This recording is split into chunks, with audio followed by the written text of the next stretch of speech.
pause. Good evening and a happy time zone, viewers. Welcome to our Changing the Dreaming 20th Anniversary Edition Chronicle, Toronto by Day, Tales from the Rookery. As a warning, this is a mature game and it may explore some dark and troubling themes. These may include, but are not limited to, body horror, gore, violence, loss of character agency, gaslighting, mind control, and many others. Our players have all discussed consent and boundaries, and we collectively avoid situations that may be triggering. The players will always let me know if something gets uncomfortable by using yellow and red cards in our private chat.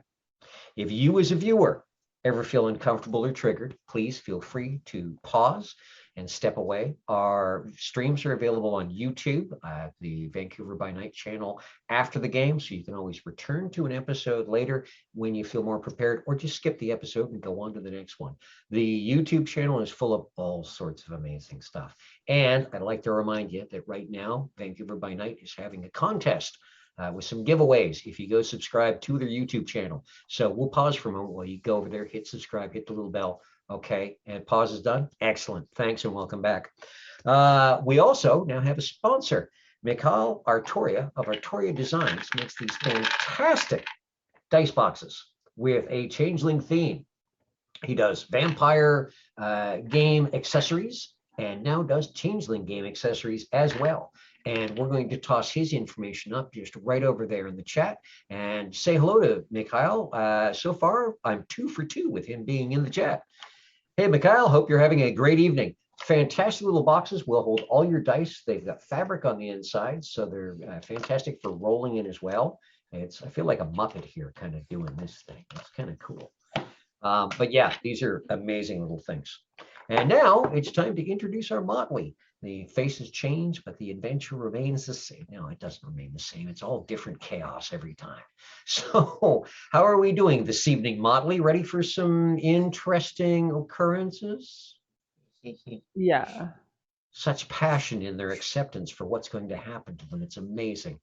Hopefully nobody else leaves. We'll just, no, the doors are now locked and there are chains through the handles. So we'll go around the table so you can take a moment, introduce yourself to people and let them know who and what you're playing. So picking a completely random order today, I'm going to start on my screen somewhere weirdly. And we will start with Najra, please. Hey everyone, I'm Najra and I play Fagua. Technically the new conscious of the party. I don't know why Aled would choose me, but yeah. We'll see how that goes. Oh, yes, indeed. Alette makes some interesting choices. Thank you very much, Najra. Next up, we have Crystal, please. Hello, I'm Crystal, playing Lily Winters, your friendly neighborhood Corid. And yes, new things, new faces, new stuff, all this fracking new things. I'll give you a little time to settle into it before we throw new things at you. We're throwing new things at you every day. Thank you very much. Next up, we have Zev. Hey everyone, I'm Zev, playing Volodymyr, the Motley's grumpy knocker mechanic and the new heart of the Motley, which is a absolutely friggin' wonderful idea. Yeah, somebody was a little too Wizard of Oz with that one, I think. But hey, we'll roll with it.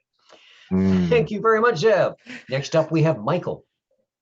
Hi, everybody. I'm Mike. I play Hunter Lanigan, your law-abiding troll. And if you want to put a label on me, I'd probably be the sword and shield right now. Seems appropriate, actually. Or the sword and the large hunk of something cement-like or wood-like that... The entire barn door. I'll let you roll with that. Excellent. Yeah. Okay, we'll get the rolling later. Okay, and wrapping up the Motley tonight is a brand new face. Welcome to the Motley. If you'd like to introduce yourself and your character, please, Haley. Hi, I'm Haley, also known as Beyblade.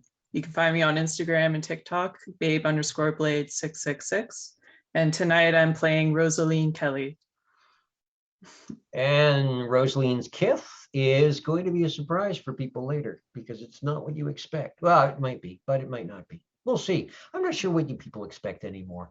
After a season and a half, I don't even know where this is going. I just sort What of are plot points out, expectations? drop seeds in place, and watch you You guys show do up. wonderful chaotic things. Yeah. So let's see who gets to tell us what happened last week. And it was last week. Oh, hey, there we go. All the way to the top. Mr. Michael, if you could course you will. synopsisize last game for the I viewers actually who may have have missed it. this, but I didn't have my ever note up. Please give me a moment. Oh, takes notes. That's excellent. Of course. Ugh, notes. I take notes. Is the Good stuff. shield and a note taker. I've been called worse. Right. So, we ended up towing the gremlin from the aquarium back to Hunter's house, and then spent a couple hours before heading off to the church for court. At court, we were introduced to the Duke of Brunswick and Count Angus Byrne, where we presented our current situation to them. And Lily, the almost only remaining Bluebird at that time, was catching them up on things that happened at the studio, and other oaths that they took at that time, and things left kind of on a cliffhanger. And then we ended up exiting over there, going back into the main court area where a couple of individuals came in motorcycles and a hell of a lot of cold iron antics, where they ended up unfortunately taking away our Puka. And she has two different destinies right now. So one is leading her off to help our raccoon friends. I'm not going to mention any specific type of sleeping wear here. And the other is heading off to, what was it? Oh my God. Raccoons and To kick a cat's butt. Town. Yes. To town to beat up play the Donovan. SmackDown. And that's where we left off. Yep. Standing in court going, what the heck? Yeah, and I imagine Lily is pretty shaken up right now because slowly but surely Everybody has, all the roster yeah. is getting Yep. chopped off that tree. It's like everybody left except me and you new guys. And we're supposed to do stuff. And I was very comfortable not being in front. And now I'm in front. Hmm. You don't have options. No, I don't. It's like, crap. Okay. Crap. And more So, crap. One more thing. And Okay. possible vampire antics in Chinatown. Oh yeah. Yes. Yes. Oh. bien. Okay, fantastic. Excellent synopsis. Fantastic wrap up. Okay, so the rest of the night at court was not near as Dramatic. antic-filled, dramatic. That's a good word for it. There are a lot of whispering and gossip going on. A lot of people talking about what they think is happening. A lot of people are watching the brand new makeup of the Motley. But the night pretty much wraps much more quietly and sedately, with people drifting off. The knocker crowd, calls it a night on the large 12-foot tall brass and copper giant they are working on, and makes an agreement to get together next court night and see that it is continued until it's working the way it's supposed to. I have Yes. a question. Because if we're just kind of hanging out and people are talking about various things, and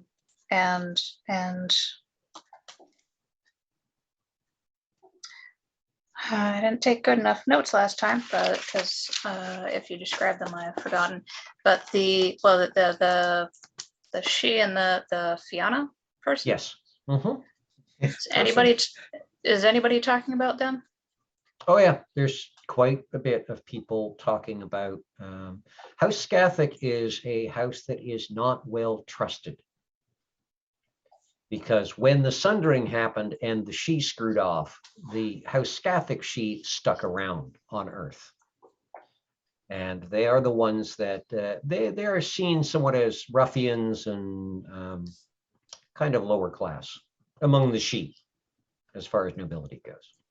Right, but it's just because they went off and were like, we need to go talk with the Baron right now. It's Yep. like, They also basically tend to, just wondering if there's any like niblets of information about what they were there for. nope.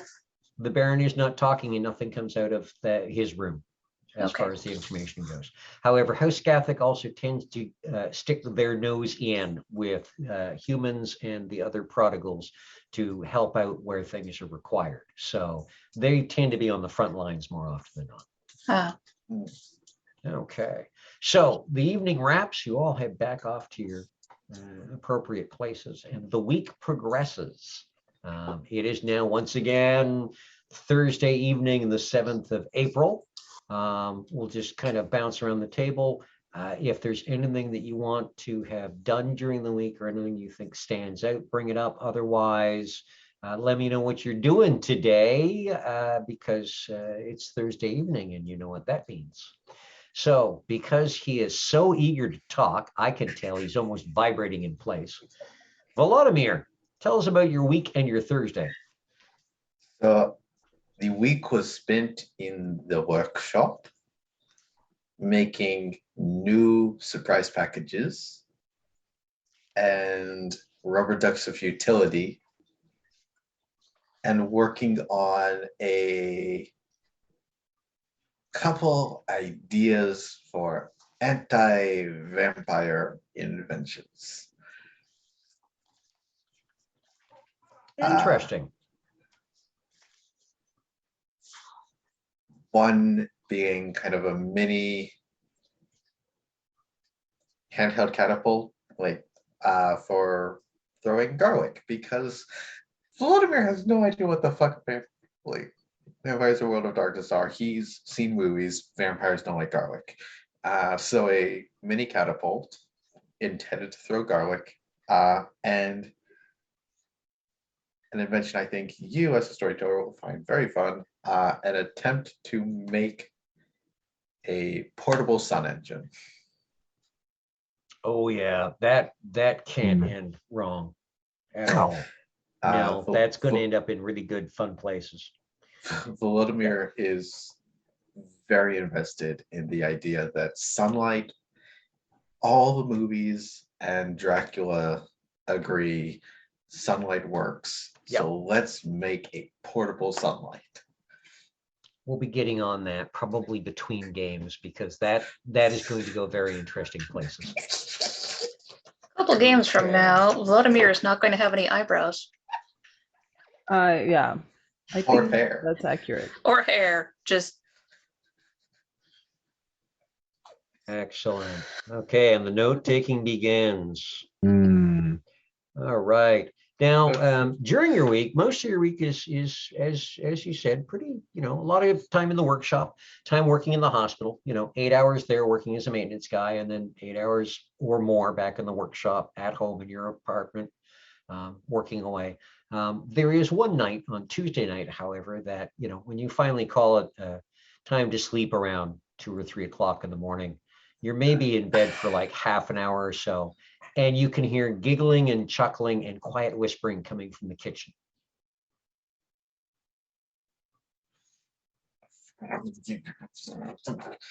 Going to get out of bed. I'm going to grab my lucky wrench, my chimerical wrench, with the thumping end furthest away from my hand. And in those really old-fashioned pajamas that have like a butt flap, and the butt flap is very much down, just gonna go barreling out around into the kitchen. It seems that almost as soon as your feet hit the floor, there's a bit of a tussling sound, and you get to the kitchen, And there are no lights on, but by the small window and the street light outside, you can see the kitchen appears to be empty and unpopulated. Your golem is there.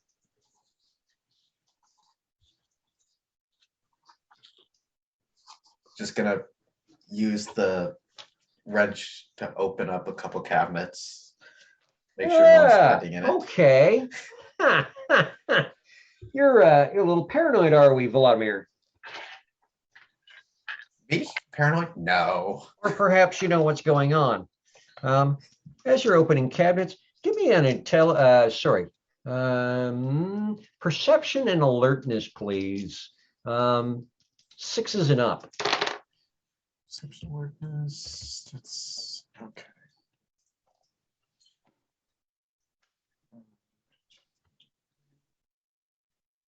Uh, 3 successes. 3's enough to notice a box of your cereal sitting in the middle of the kitchen table. And 2 bowls that seem to have some cereal and a bit of milk in them.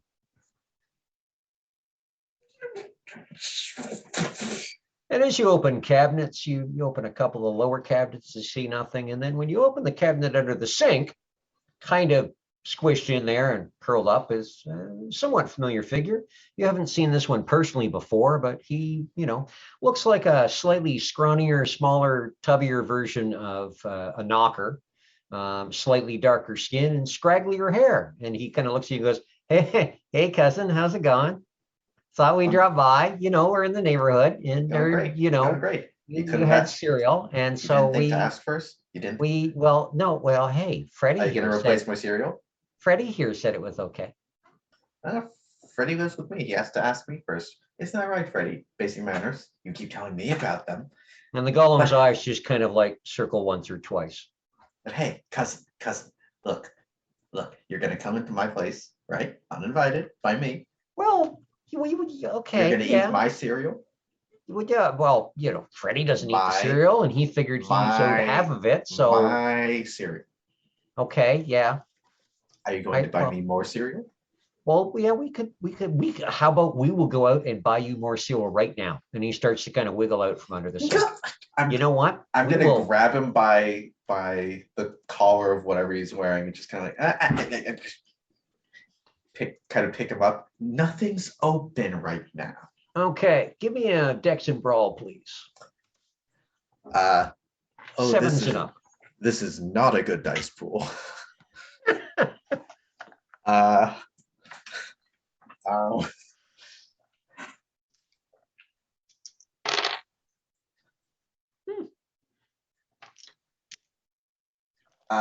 3 successes. Oh, and he got 3, but ties go to the defender, which means you grab him by the collar and you lift, and there's kind of a wiggle and a twist, and you're holding a kind of a grubby, well-worn plaid shirt. Yeah. And he's now in a pair of jeans with suspenders clipped to them, those rainbow-colored suspenders, without a shirt. And he's like, yeah, I know, but you know what? It's Toronto. There are 24-hour groceries here. The wonder of the big city. It's an amazing place. We'll go get you 2 boxes of cereal. Won't we, Daryl? And from inside one of the cupboards above, you hear, shut up. I'm not Daryl? here. Daryl, get out where I can see you. Get out where I can see you, or I And swear. there's a slight creaking, and a second goblin sticks his face out from above and goes, okay, yeah, it's fair. My idiot brother said, hi, cousin. Hi, cuz. Great to see you both. But look, why do you guys insist on dropping in without asking me? Freddie here always says it's okay. And I mean, Freddie. you have the coolest stuff. You have the neatest inventions. You have the best scrap, which we would never touch or take. Okay, cousins. But looking at it is just Friends, wonderful. Buddies. Is someone from your branch of the family tree to blame for that really good power converter going missing last year? No, we'd have never taken a really good power converter. Oh, heck no. That would be like you taking a Mercedes Benz. You wouldn't take a whole Mercedes Benz, would you? You broke down my scrap? No, well, no. Okay, parts, maybe. But it was already in parts. I... Mm. Look, okay. I respect what you guys make. I want you to know that. I respect what you guys make, even if way too much of it goes boom. And you're building it to go boom. It's the building it to go boom that I'm not entirely sure about. Because then it's gone. You see, it's gone. Why do you build something just so it can go boom? Well, that's the whole point, isn't it?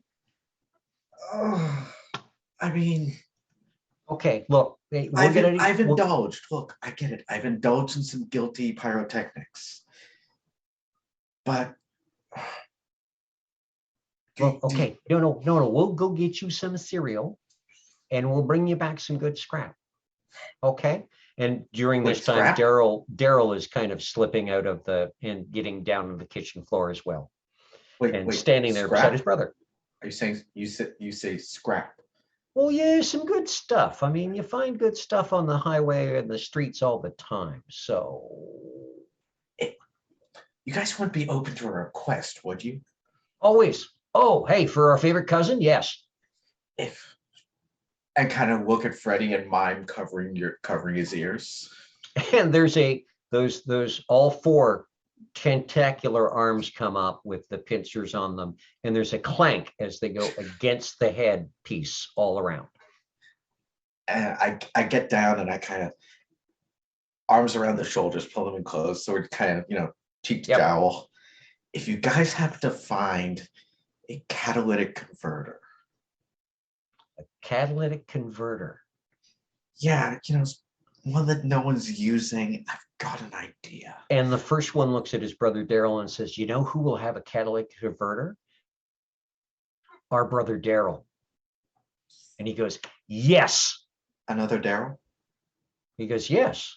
This is my brother Daryl, and then I have another brother Daryl." Okay, Daryl and brother. I'm sorry, I'm bad with that. And he goes, "My name's Larry." Okay, get it right. Larry. Okay. I've got an invention. Yeah. That I'm starting to think about. Okay. And if you two are willing to help me with parts to make it happen, I will put your names on it as co-creators of the very first. And they both look at each other, and Daryl goes, well, "Is there cereal in this for us?" There's absolutely cereal in it for you. In fact, if you guys help me if you guys source parts so that I can make a portable sunlight generator, I will buy special cereal just for the two of you. Like with the little marshmallow things in it? Absolutely. And the extra sugar? You can get all the diabetes you want. Okay. And they look at each other, and the first one goes, "Okay, Daryl, yeah, let's go grab Daryl and catalytic converter and other parts. Sunlight gun. We can do this." And Daryl goes, "Excellent. Okay, we can do this." And they both aim for the front door. Get out. And they literally scramble for the front door. At which point, as they leave, the golem, all four arms come down, and it quietly trundles off towards your workshop. Oh, actually, it stops. It puts the cereal box away. It puts the bowls in the sink, and then it trundles off towards the workshop.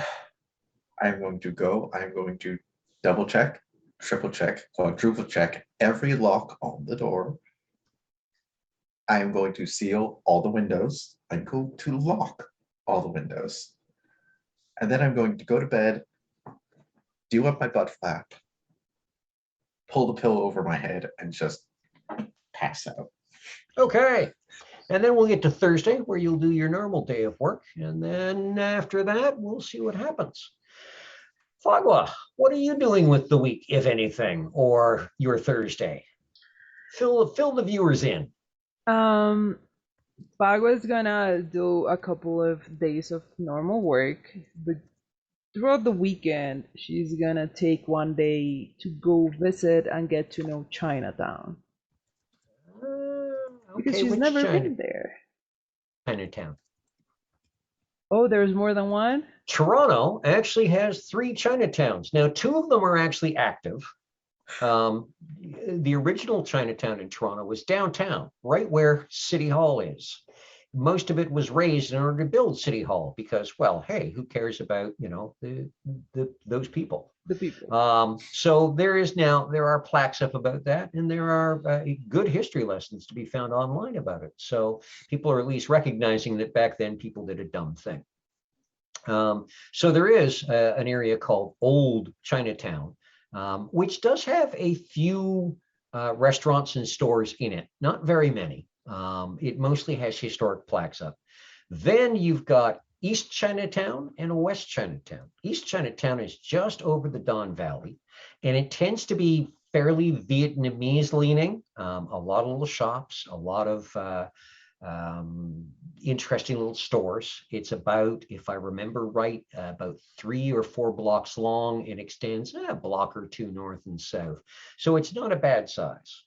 Then you have West Chinatown, which is also called J-Town. It's called Chinatown. It's called a variety of things. Little Tokyo also. Little Tokyo. It's got like a stack of names. Yes, and that's because it is a melange of people from that part of the world: Chinese, Japanese, Vietnamese, Korean, and it extends. It's a huge space that extends. It's probably 12 or 16 city blocks in size, including a decent-sized mall or 2, lots of stores, restaurants, open-air markets, all sorts of stuff. It's always vibrant. The sidewalks are a challenge to walk along on weekends because you've got business going on and you've got so many pedestrians. The signs are, if I remember right, for the most part in Cantonese, though you will find banks and other buildings that will have multiple translated languages on their signage by the front door. Okay, I'm gonna try West Chinatown first, and I'm gonna like basically rally up some people from the house and spend a day there. Chinatown it's busy, it's frantic, it's energetic. Give me a roll of kenning plus perception with a difficulty of 8s, 9s, and 10s. Gosh, it's not that great. Okay. Ooh, 3 out of 4. 3 is actually pretty good. You can get it. You're not sure what it is. It's almost like glamour, but it's not quite glamour. There is an undercurrent to this area that reminds you of the feeling when a large number of kith get together, like at court, or some of the open air markets that you've been to where there've been a number of kith in attendance. But it's not quite the same. There's something different. Okay. And is this related to any specific part since it's like so big, or is it just like a general feeling throughout the entire site? It comes and goes. Okay. It's almost like waves. And I mean, you'll be standing in front of the stairs up to a second floor restaurant and feel it. You'll walk past for a little bit. You'll come back to see if you still, was that what you felt? And it's gone. And so it seems to be somewhat kind of mobile somehow, or something going on. You're not 100% sure. Okay. That's the kind of like the only special thing I do on my weekend. After my shift in the hospital, I'll know where I meet them to let them know. Okay, excellent. Give me a second here to just note that. Let's spell that correctly. All right. Okay, next up, let's go with Lily. Anything special you're doing this week, Lily, or anything out of the ordinary, or ordinary? That works too.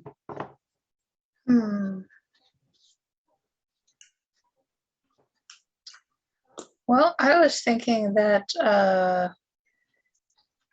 Lily would spend some time also doing some research. But I think it would more be just like going into books. So either her own personal collection or whatever's at the library or just whatever she can get her hands on about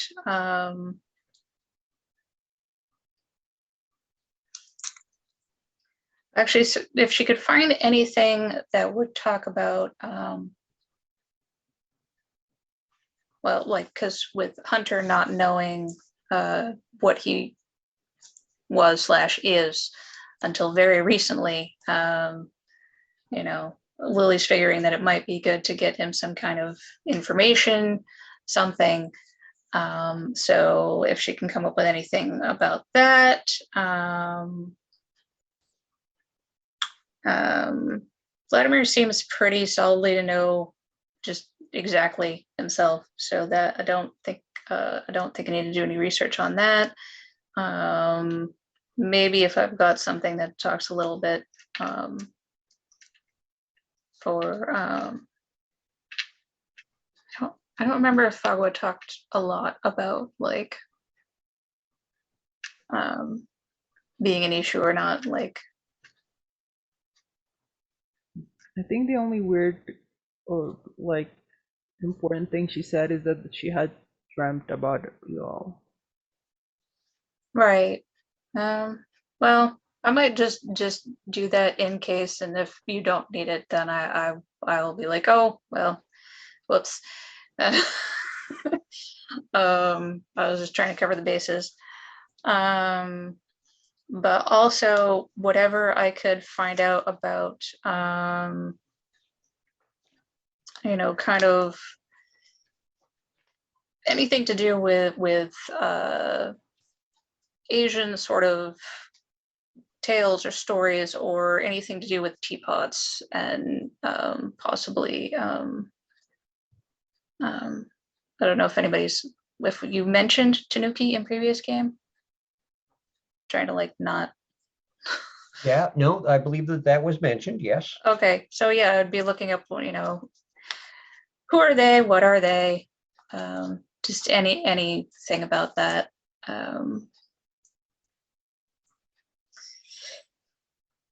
And even just the name of Saint Agatha, if I can find anything about whatever that is. Okay. Two things. One, yes, you've got contacts both in the mundane library world and in the not so mundane library world. And there are various promises of getting you access to books and tomes, both through the library network and through the Cord network. It'll take a little bit for you to get this information, so it'll probably be a week or two before books start arriving. oh, okay. There does seem to be a little bit of a buzz on the Fey information network about the fact that you are suddenly looking up so much information all in one go, but a lot of it seems to be put down to, oh yeah, Cords, they do that.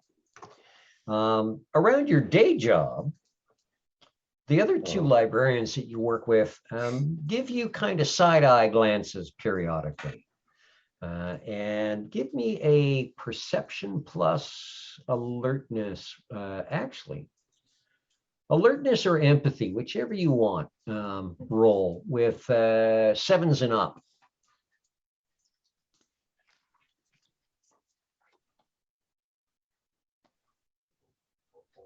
Yeah, perception plus alertness. Okay, because I was writing and my brain just fessed off. What am I? Did you say 7s and up? Yes, please. Okay. Oh wow. 4 out of 5. Yeah, you people are rolling really well today. That is a cause for 2 of them were consternation. 7s. That's a cause for And consternation. 2 but 10s. that will come later. You're at one point you're passing by the little lunchroom because the library doesn't have a big lunchroom. There's only 4 of you really. The little lunchroom, and you can hear the 2 other librarians talking about how they're not sure what's going on or how you became William's favorite and get all the cushy jobs now. But wow, it's kind of frustrating.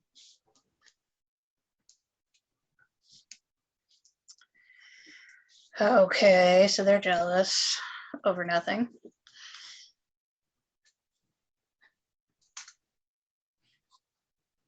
And having heard that, yeah, you'll have noticed that over the last, since you got back, William has been treating you with kid gloves for him, which means he hasn't been as grumpy, grumbly, or whingy around you as he normally is.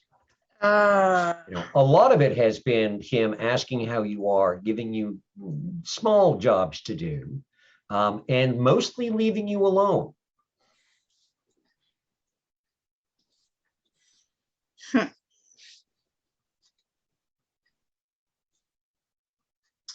I see. Well, now that would be because he thinks I went to Scotland, something.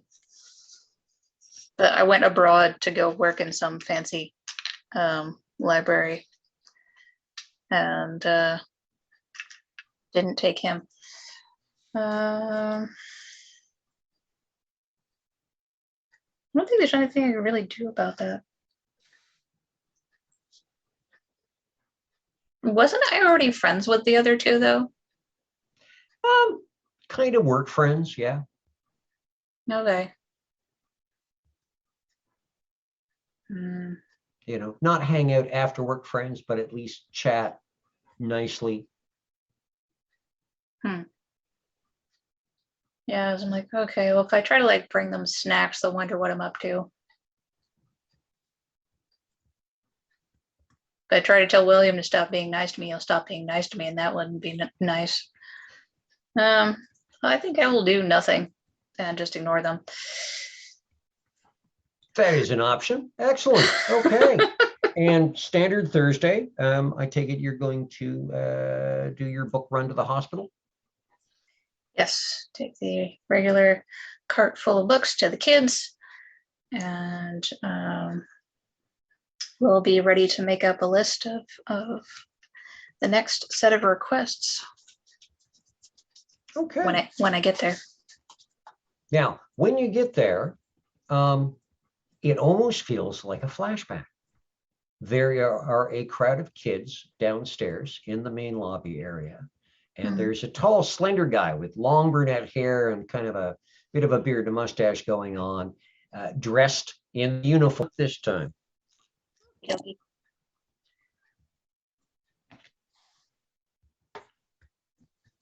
You said 6s? Yes, please. Okay, 3. 3. 3's enough. You can tell that the tall guy from the zoo is, there must be something with the Toronto Zoo and Puka. You have to wonder, is the entire staff at the Toronto Zoo Puka? All of them? Because this one sure feels like one too. Feels like a Puka. Yep. And as you trundle by with your to go set up your book cart, he catches your eye for a half second, gives you a wink, and then just goes back to the kids. Okay.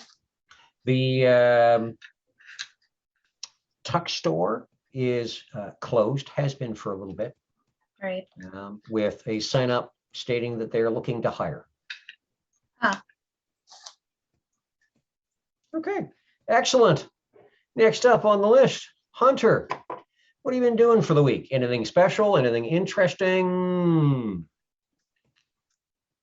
I think first and foremost, I probably would have contacted Lily to figure out what's the story with the gremlin. I did say it could stay here as long as it needs to. I didn't know urgency on having to get it back. So I would probably make that phone call. And then something about the individuals that came in on motorcycles just sticks with Hunter. And the symbol that they showed with the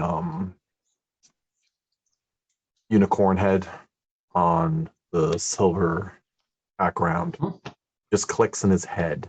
He doesn't know why. He's very familiar with it. So he's been trying to remember. He's still been going to work, still working out, still doing his thing. He's happy that he finally met a group of people that make him think he's not insane. And hopefully he finally gets some answers as to what exactly is going on. But he's just having a hard time ever since court, trying to figure out what all of it means. Definitely much more quieter at work, much more aware, eyes open. Because a certain somebody gave us 2 ears and 2 eyes and a single mouth for a specific purpose. So Okay, if you could roll me, please, a wits plus kenning, it's plus Kenny. 6 and up. Uh,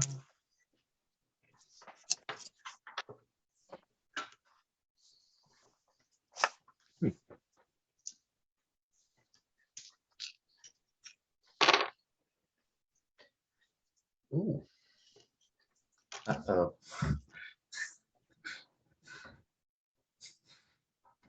3. 3. That is sufficient. So Wednesday night, you it's a day like any other day. You go to work, you get home, you spend your evening, or well, for you early morning because you tend to work the later shift. You go to bed, and you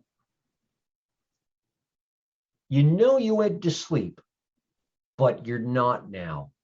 Your big self, the horned self, only you can see them from where you're looking. The horns aren't broken, they're there, they are full, and you are in what feels like something weighty, plate, chain. You're wrapped in metal, and you've got you're peering over the edge of a shield, and you've got a mace in one hand, and by shifting your eyes left and right, you can see you're in a line with a whole lot of other people that are dressed like they are about to enter medieval combat, or they're in a movie or something. And across the way, about 60, 70 feet over churned up mud and grass, there is another line of, it looks like trolls, a couple of bogans.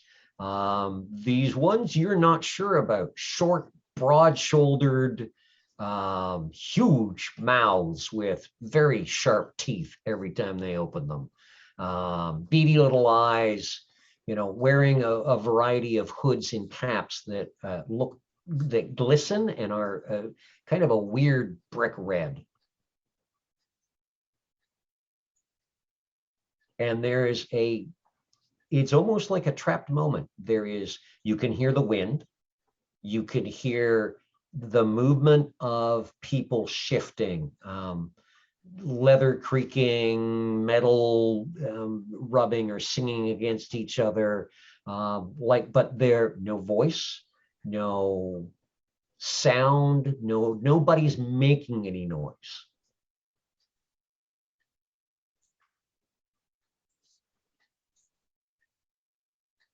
Does seem very confusing to him.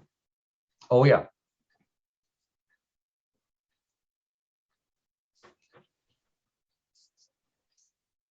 Is he still sleeping or is he active in the scene?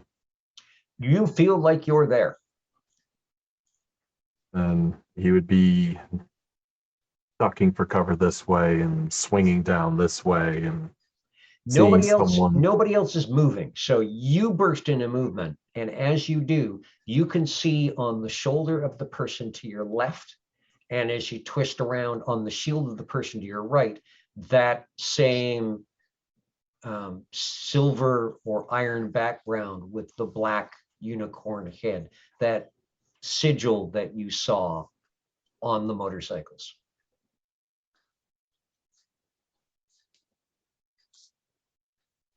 Things would definitely start to click in his head. And that's when you wake up. That's when you kind of blink and suddenly you're staring at your ceiling. It is a cold sweat. He is staring up at the ceiling. Why? Why can't I remember this?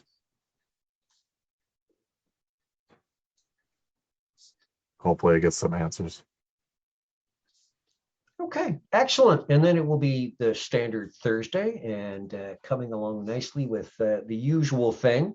Is anyone doing anything on the Thursday other than the normal, let's 7 o'clock, aim for the 7th floor? Is everyone going to aim for the 7th floor at 7 o'clock? Yes. Excellent. Okay.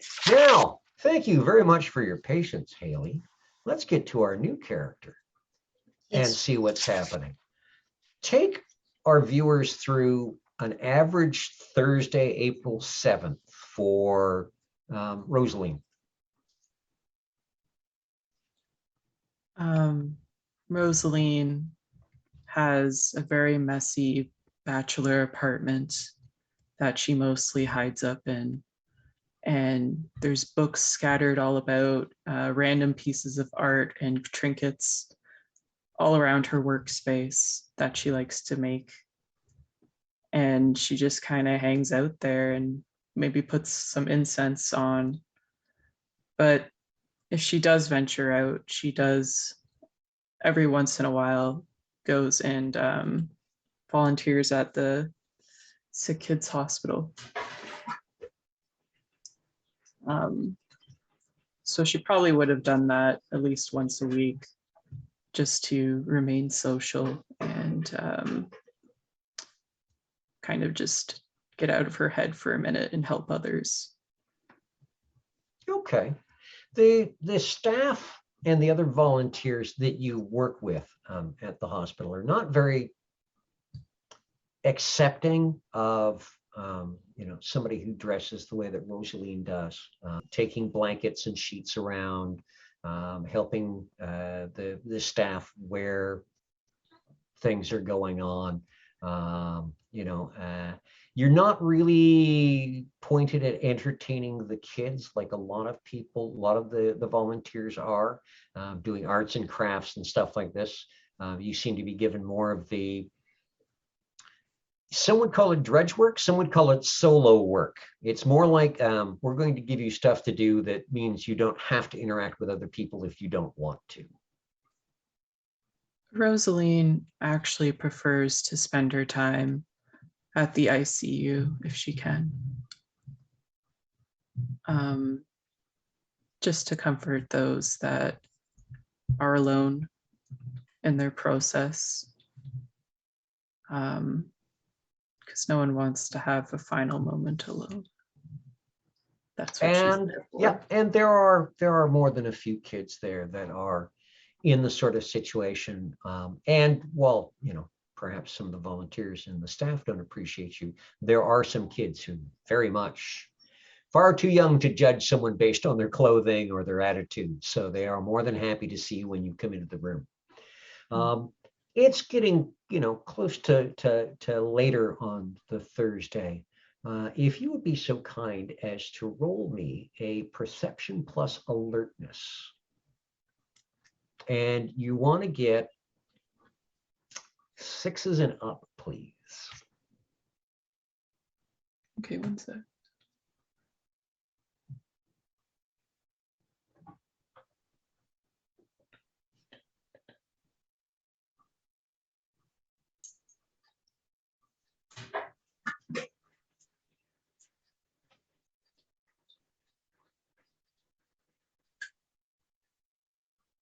Three. Three will do. As you're leaving the ICU and you're walking down the hallway, there's a door open to the one of the rooms on the right. And something about it just catches your attention. There's no one in the area right now. You can hear people going about their business, both ends of the hallway and other parts of the floor. But the room doesn't have any lights on. It's getting around sunset, so the room's getting a little dim. Drapes are open, so what sun there is coming in. But there seems to be someone sitting in a chair, kind of staring out the window.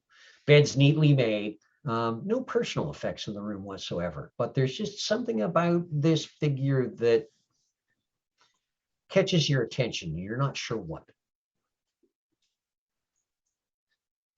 I'll step inside the room and introduce myself. Okay. As you mention your name, the figure turns to look at you. Looks to be a young man, I don't know, 14, 15, 16, somewhere in there. Kind of the faux hawk look where the sides are shaved tightly, but it's kind of messy brunette curls front and back. Just a plain black t-shirt, plain jeans, sneakers on his feet. And he's just sitting there looking out, and he kind of gives you this half smile and goes, "Hi, I'm Paul." Hi, Paul. I'm Rosaline. And he returns his attention, look out the window and says, "I'd say it's nice to meet you, Rosaline, but I don't know what's nice anymore." Your haircut's nice. And you kind of hear him. It might be a chuckle, maybe a little bit. And he goes, "Okay, well, thank you for being nice, but Yeah. I don't know." I know. There's nice things sometimes. And he sighs, and you can see his shoulders slump. He goes, "Yeah, but what happens when they take the nice things away? What are you left with? What do you got?" Nice things away. I can understand that, what you're feeling. You need to create your own happiness. She'll reach into her pocket and give him like a little craft that she made. Okay, you hold it out. He doesn't reach for it. He just kind of turns his head and looks at it and goes, "Okay, oh, that's cool. Did you make that?" I did, yeah. "That's talented. Wow, that's really cool." Thank you. And then he turns back to the window and looks out, and he goes, so you got to keep making stuff, because when you stop making stuff, I mean, maybe that's the point, making stuff. You need to do what makes you happy. What makes you happy? I don't know now. Everything's changed. I mean, here I am. Can I try? I have skills in where I can like see with different eyes. I forget what it's called. Autumn eyes? Autumn eyes. You haven't reached your chrysalis yet, so you don't know how right, to do right. any of your arts. Okay. Oh, So oh. and there's where a couple other people are going, "Oh wait, shit, what?" Oh my. Yes, so you don't have Thanks. access to your arts yet. Okay, can I do a roll of like never mind. I thought maybe I could like sense something's not right. Okay, yeah, no, that is doable. Okay. Because let's she's see. seen people before. That's not. Oh yeah, Seen yep. things that aren't quite there. Yes, Yeah, and- like and lately- sort of an intuition or gut instinct. Yeah, or, and lately, in the last month or three, you started to notice Rosaline has always had weird little hallucinations, strange ones, but they're not always. They're not what most psychologists would call long-term hallucinations, something that sticks around. And they tend to be visual and auditory.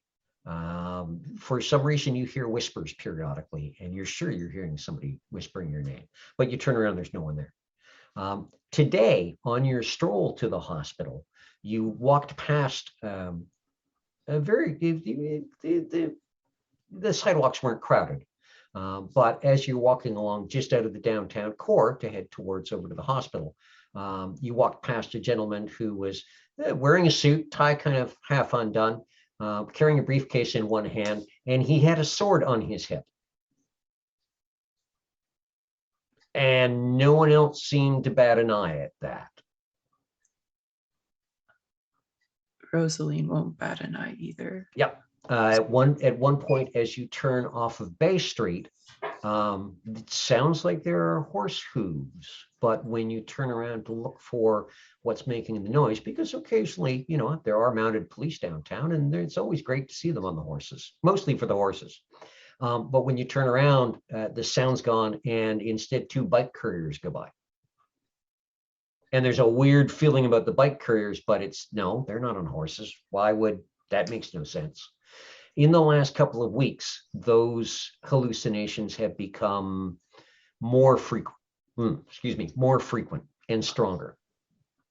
It's probably So yeah, time. there's definitely something a little weird feeling here. Yeah, this is overwhelming. I'm gonna go back to my house. Okay. As you reach the door of the room, from behind you, you hear, you really need to do what you can to have the best life, Rosaline, from this young Paul guy. Thank you, Paul. And as you step out, one of the nurses is, she's got a clipboard in one hand and she's carrying a tray, and she kind of stops and she goes, "What were you doing in that room?" I was talking to Paul. "Are you okay, dear?" They took the young Paul Thompson down to the morgue about 2 hours ago. Oh, okay. I'm fine.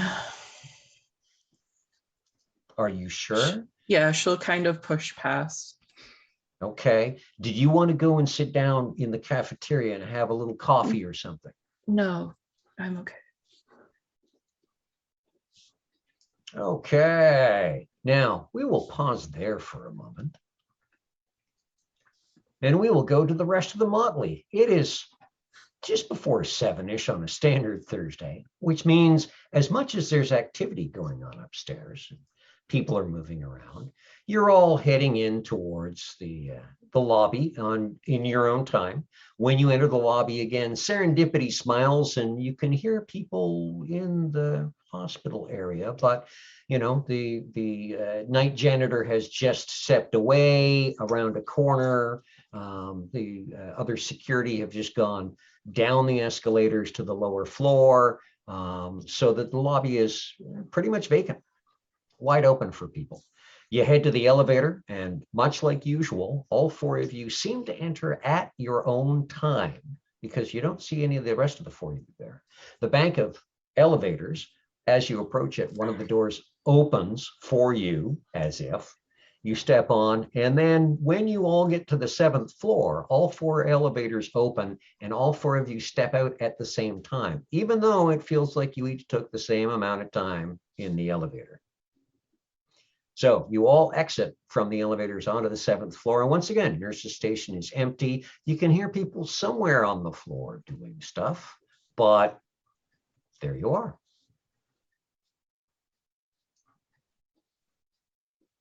How was your week? Time to go into the freehold.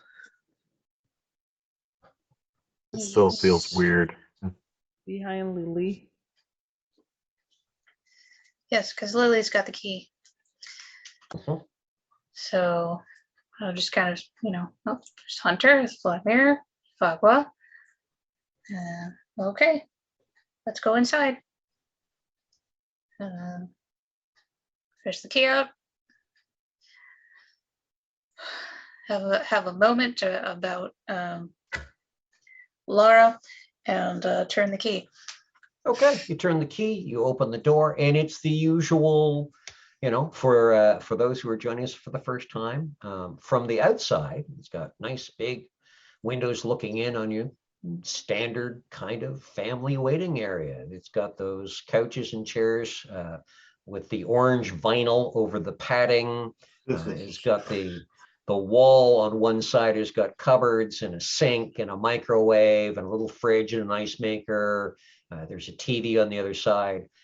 Once the key is in the lock, though, and turned backwards, the Motley steps into a room that looks more like it would be at home in a Victorian coffee house or perhaps a medieval inn, where all the furniture is much larger and more robust. It's made out of wood and actual leather. Instead of the microwave on the wall, there's a little kind of stone and brick fireplace area that's halfway up the wall, with a fire chattering away happily in it. There are the cupboards are still there, though they look very different. The window outside still looks like it doesn't look onto Toronto anymore. It's looking onto a forested area. And anyone passing by would not see the Motley nor this interesting little space once the door is closed. They just feel like continuing on, which is good because a family coming to wait there would be in for quite the shock where they'd open the door. So the four of you enter the freehold, and actually all of you give me a perception plus kenning, 8s, 9s, and 10s, please.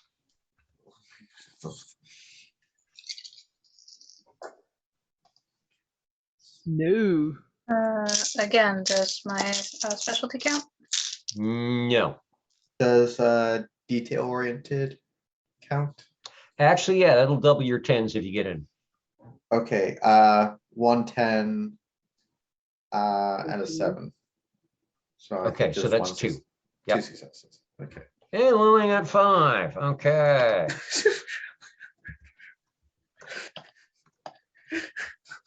I'm distracted. I rolled 7. I Like 7 different dice. Oh. Power comes in, takes off the Sharpie, goes to the wall where she had made up all the huge map of all the things happening, and it's gonna update it with both we and the vampire thing, and the Tanuki and the connection to the West Chinatown, and that's why she doesn't notice anything. Okay. Fago is occupied with updating the board. Meanwhile, Lily is going to have a sudden, like, kind of like stalking up to the fireplace, like coming up to it, like trying to study it, because the fire is like bigger and stronger than it normally ever is in here. And the fire in here in the freehold is the source of the glamour in the freehold. So it's like, why is there suddenly a whole bunch of glamour happening with this fireplace thing going on? And we'll kind of be like looking at the other Motley and being like, hey, Farquhar, have you noticed this?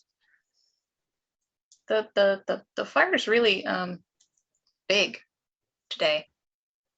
As an example, Vladimir, even though you've only been in here, a couple of times before, the fire previously, it was good for brewing a pot of tea, boiling the water. Looking at the fire now, you think that you could forge chimerical ingots in it. You might not want to put the tea kettle in there because it might melt it.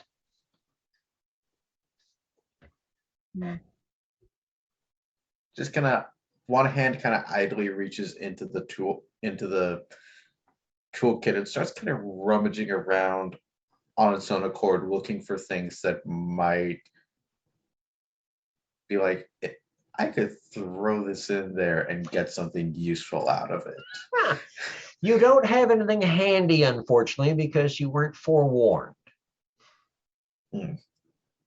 With kind of a disappointed grunt, Voldemir sits down and pulls out just kind of a misshapen little chunk of wood and a little paring knife and just starts whittling, periodically chucking larger chunks of wood into the fire. Hunter would come up next to Lily. It looks like a big fire to me. Large Yeah. log. Yeah, but see, like this is like, this is where because in order for the freehold to be like here and stay open for us and whatever, it needs glamour, and this is like the source of the glamour, and there's now suddenly a bunch of it. Not a good thing. I didn't know it's not bad, but it's not necessarily good either, because I didn't do anything and you didn't do anything. Is anyone down any glamour from the last game? Yes. I've been down one since the first game. Okay. I've been down one. I've got a banality and I've got 3 nightmares. So what can I fix? None of it. Well, okay. If you are down a glamour, you can gain a glamour point just from being this close to the balefire. Oh, okay. Cool. So I'm back to 4. Finally. Wait, do you want 4 glamour? How do you live? Carefully. That's important. Yes. I am terrified for you now. Yes. Well. So that just put me up a point of glamour. Didn't do anything about the other stuff. No. Okay. Cool. Like Fagwa, without noticing, they're all looking at the fire. Like everyone's looking at the fire, and she's like on the board writing things. She's like, "Hey guys, I think I found the tanuki. Well, it's kind of weird. I went to the market, to West Chinatown Market with my friends, and I felt something, but it's weird because it's moving, and like they're back, like they're giving each other their backs, and they're looking at the fire, and she's looking at the wall, writing stuff down." It's like, that is all important, but Fagwa, have you seen this? Oh, Is it normally it's this fire. large? No, that's why I'm remarking on it, because this is not usual. It has never been this size all the other times that I have been in here. What's its normal abundance, if you had to give an average? I mean, we generally come in here and like have tea and talk about stuff and eat snacks. So enough fire. Snacks? There's in the cupboard. Go look. Anyway, enough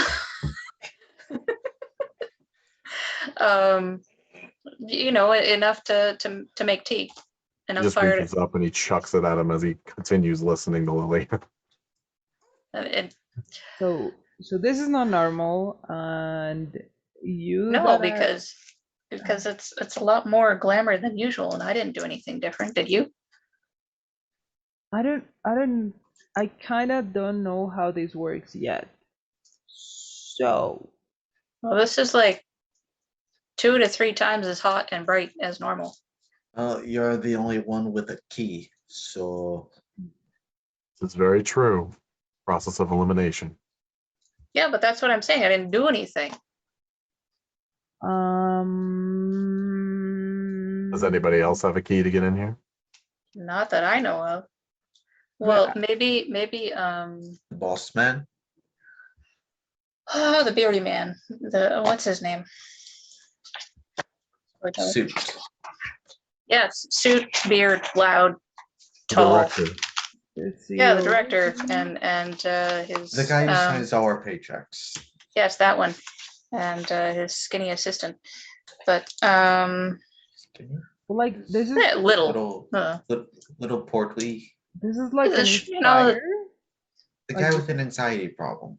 wait, Yeah, what? Arthur. Arthur. Yes, Arthur. that's what I was trying to get. Arthur and Lester. Arthur and Lester. I didn't hear what Fagwa said.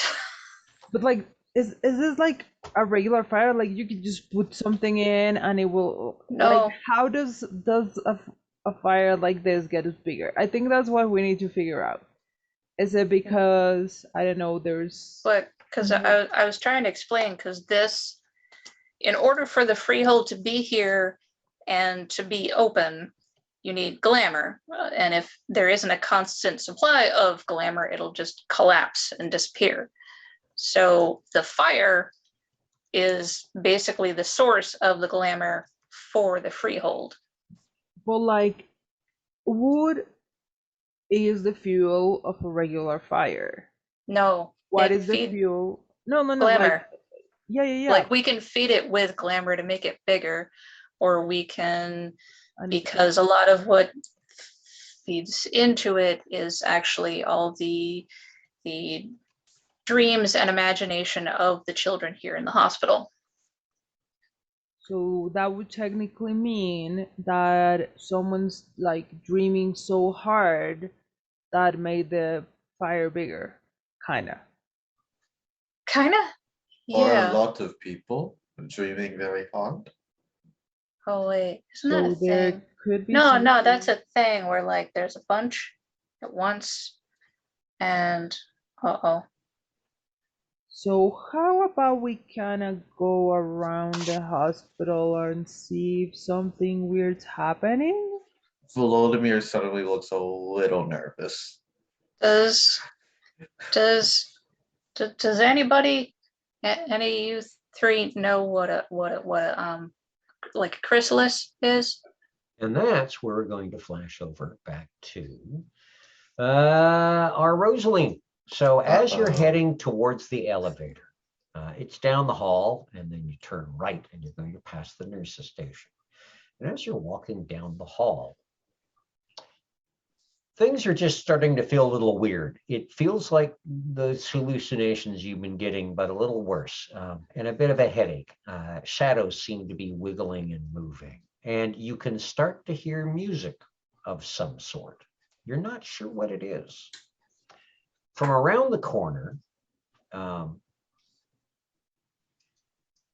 you know how when you're walking towards a corner or something, there's a light around the corner, you can see that light spilling over and everything it almost looks like there's kind of shadows along the sides of the hall you're walking down, and there's dimness around the corner. And you can hear what sounds like a muffled scream or screech of some sort. But again, you're not 100% sure. She'll kind of tiptoe her way to the corner and just peer around just slightly. She's kind of scared. As you look around the corner, there is no one obvious at the nurse's station, which is kind of strange, but like there's no nurses behind it. But there's someone standing at the nurse's station right beside the counter with their fingers drumming on the countertop with their back to you. And if you would be so kind as to give me a perception plus alertness, 5s and up. Uh-oh.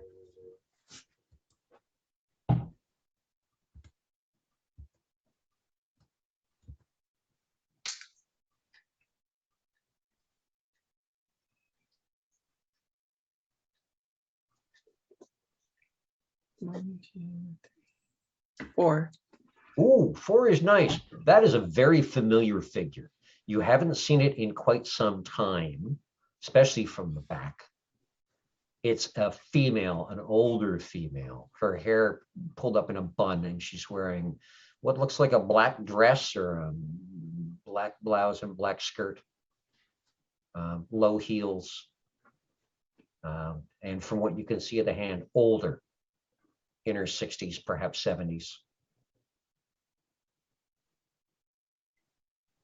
Hello, can I help you? And your grandmother turns around and she says, why did you have to leave? Now my granddaughter is one, and I'm really not going to put up with this. I will not have this taint continue in my family. And she starts stalking towards you with the finger up. I'm sorry. She'll just kind of cower. And things are getting a little more shadowy and a little strange. As you step backwards, it doesn't feel like you're walking on the hallway linoleum anymore, the hallway tiles.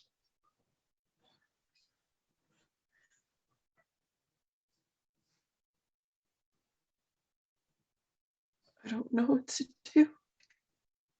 Grandma, is she still there? Oh yeah, actually, you look around and you look back and she's gone. But the whole place, it looks like there's a problem with the lights. They're not near as bright as they should be. I'll try to flick on the light.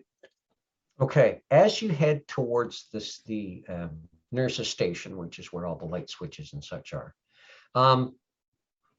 weirdly, your footsteps aren't making any noise on the tile of the hallway. I'm freaking out so bad. It's never been this bad. Flicking it up and down. Okay, It worked. it's you turn the lights off and it's really dark, darker than it should be. When you flick them on again, they kind of come on with that annoying hum, and they're a very dim yellow, perhaps. I need to leave. Okay, give me another perception plus alertness, please. 4s and up this time.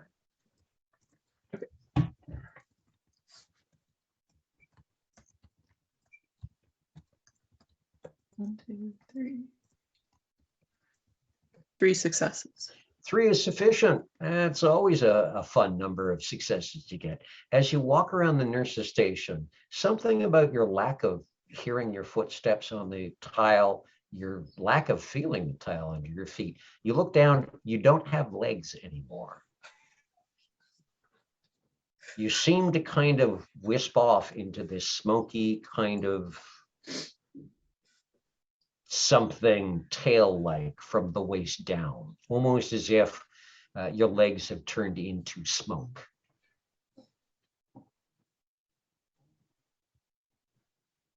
And at this point, your hallucinations are really kicking up because there is a chittering coming from shadows to one side. You can hear whispers from another side. Everything is winding things right up. We're going to pause right there with you. Oh, I wanted to do something. Okay, no, She go wanted for it. to put out a yell. She never yells, but she'll say, even better. "Help me!" Okay. I would like you to roll your even though you don't have access to it yet, roll your glamour, please, in dice. So yeah, and 5s and up.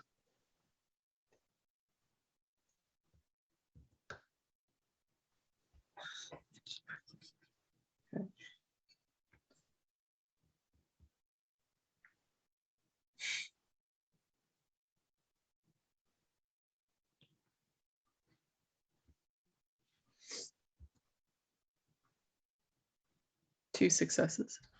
Yep, that'll do. Okay, the rest of you talking amongst yourselves up in the freehold, have you ever felt a pressure change? Yes. It can happen when you're flying from time to time. It can happen sometimes when a storm front rolls in. There are some people who are not very sensitive to it. A lot of people aren't. There are some people who are very sensitive to it. And it feels like this weird thump somewhere deep in your chest. And kind of a change of pressure in your head, because around the ears and stuff. All four of you feel that kind of a pressure change suddenly as the fire, which was already 2 to 3 times as bright, as strong as it usually is, doubles or triples yet again, and is literally this little sunball of roaring flame in this tiny little wall-mounted fireplace. Like the fact that you are standing within 12 or 10 or 12 feet, and you can feel the heat like a sunburn. Of all the times to be leaving my workshop at home. I'm not an expert in this, but I think it would be a good idea to check on in the hospital. There has to Or fire something has to extinguisher? be happening. Well, that too. I don't think there's one in there here, but something has to Bucket be of water? happening here.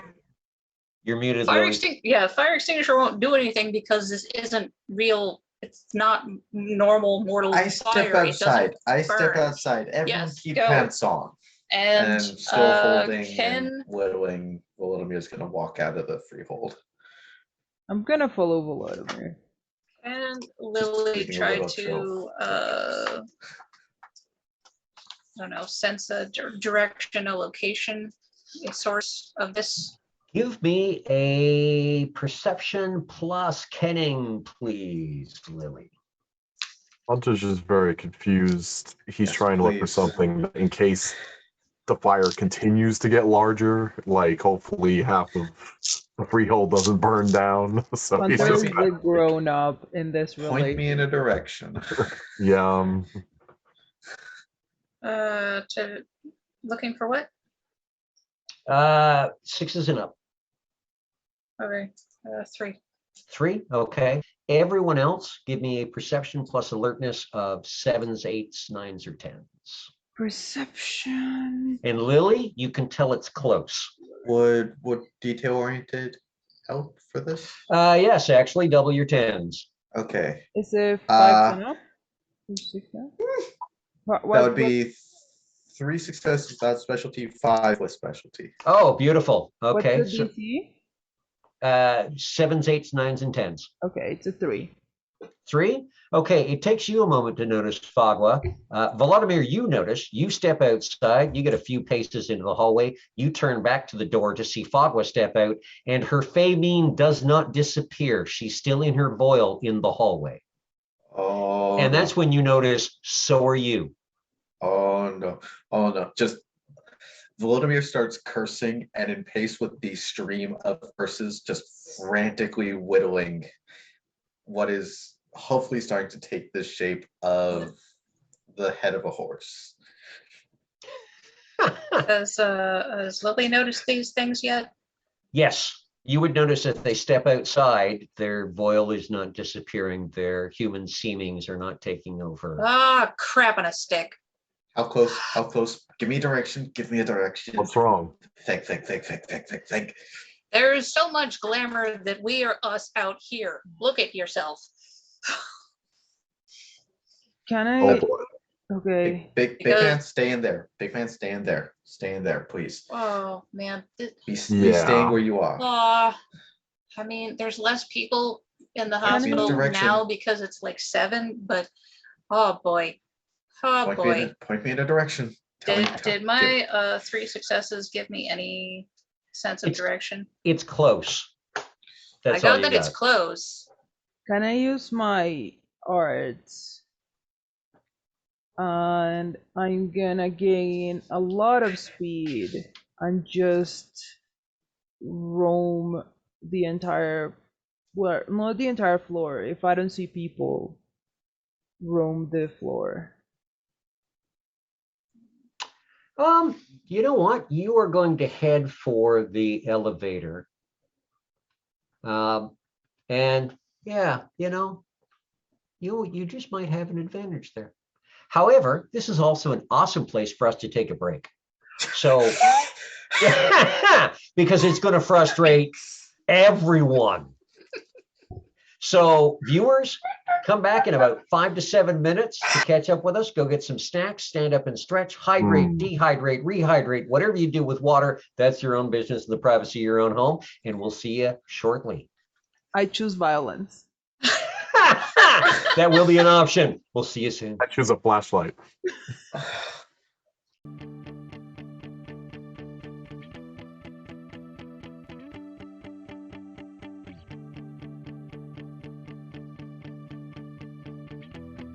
Paint your sky in phthalo blue and alizarin crimson, swirls of cadmium yellow, sienna and vermilion. Make it any way you want, 'cause it's your world in the end.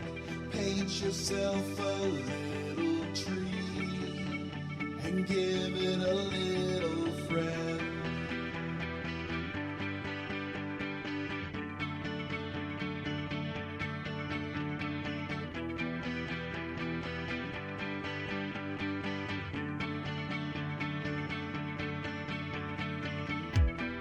Pick the colors that you like, held together on your brush. If you don't like it, you can try again, there is no rush. You don't need to justify, you got nothing to defend. Know that there is nothing wrong with having a tree as a friend.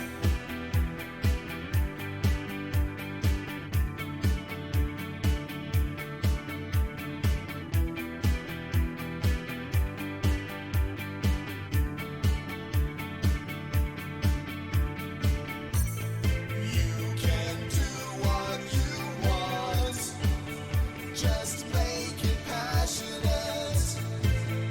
There are no mistakes, just have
your sky in phthalo blue,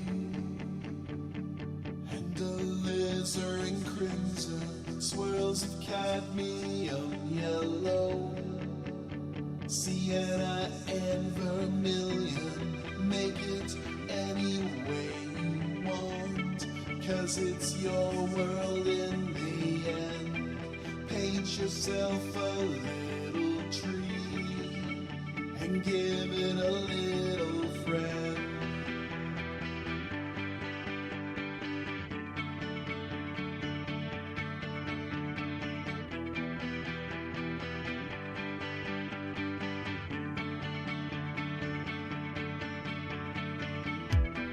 Pick the colors that you like, held together on your brush.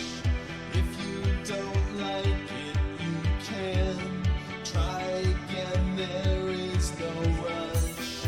You don't need to justify, you got nothing to defend. Know that there is nothing wrong with having a tree as a friend. Hello, viewers, and welcome back to the second half of our Changeling the Dreaming 20th Anniversary Chronicle Tales from the Rookery, Toronto by Day. When we left to go take a stretch, grab a snack, and rehydrate, we had a new Changeling in the building on another floor, yet to be determined, who was having a little bit of what you could call a Changeling-based glamour-fueled freakout. Including hallucinations, potentially seeing dead people, seeing not dead people who aren't supposed to be there to begin with, and some other interesting things. And we had left her particular segment of the show where she had raised her voice for the first time probably in her entire existence and screamed. The Motley upstairs or downstairs, we're not sure. There are 9 floors to the building and they're on the 7th. So it's likeliest it's downstairs from them. Felt something in the freehold. Glamour seemed to be a lot more prevalent than it should be. The bale fire had been glowing brightly and ramped itself up yet again. And so the brave Volodymyr and Fagua together stepped outside into the hallway to start searching for what's going on, and noticed that their fey means did not turn into their human seemings. So apparently the dreaming extends further than the walls of the freehold at the moment, or something weird is going on. And I would take that option as a definite, especially with this crowd. It's another episode. How can something weird not be going on? Hunter is still busy in the freehold, mostly staring at the fire and ignoring everyone else until his attention is drawn to things.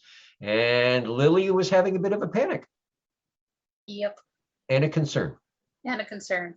And so Fagua did her split second.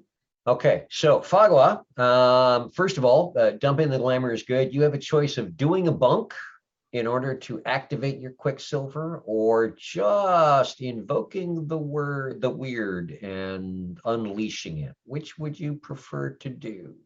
No, if I was using a bunk, and she's gonna like tap the tip of her toes 3 times on the ground, and then she's gonna set up in a bit of like a sprinter position, and then she's gonna try to run through the floor, trying to see if she feels or sees anything weird, and try to avoid as many people as possible. Okay, roll, if you would be so kind, your Wayfair plus Fey, which is 4 dice, and you want to get 6s and up. Oh gosh. 1. 1 does it. You're not as fast as you could be, you feel, but it is a fair quick zip around the floor. You almost run into people 2 or 3 times. Being fast means you can't be quite as careful. You're not moving at lightning speed. You're moving at faster than usual speed. So you're getting some curious looks, but you're not having to worry about the fact that people are going to think something strange is going on. People are going to think something strange is going on, however, because you don't look like you do when you're human. There are a lot of glazed looks on people's faces. And as you tear around the floor, at one point, you come around a corner and there's a rack of sheets and towels and stuff on one of those rolling racks. There's the standard computer thing on the rolling table with the all the, couple of drawers beneath that probably hold everything from tongue depressors to needles to who knows what. And there's a wheelchair with one of those CPR dummies kind of sat in the wheelchair, obviously just shoved there kind of out of the way. And you know the type, no arms, no legs, a torso and a head, and people use it to practice CPR on. And as you come around the corner and you go spinning past it, the CPR dummy's head turns to follow you and he goes, "Hey, Snookums, you're looking good."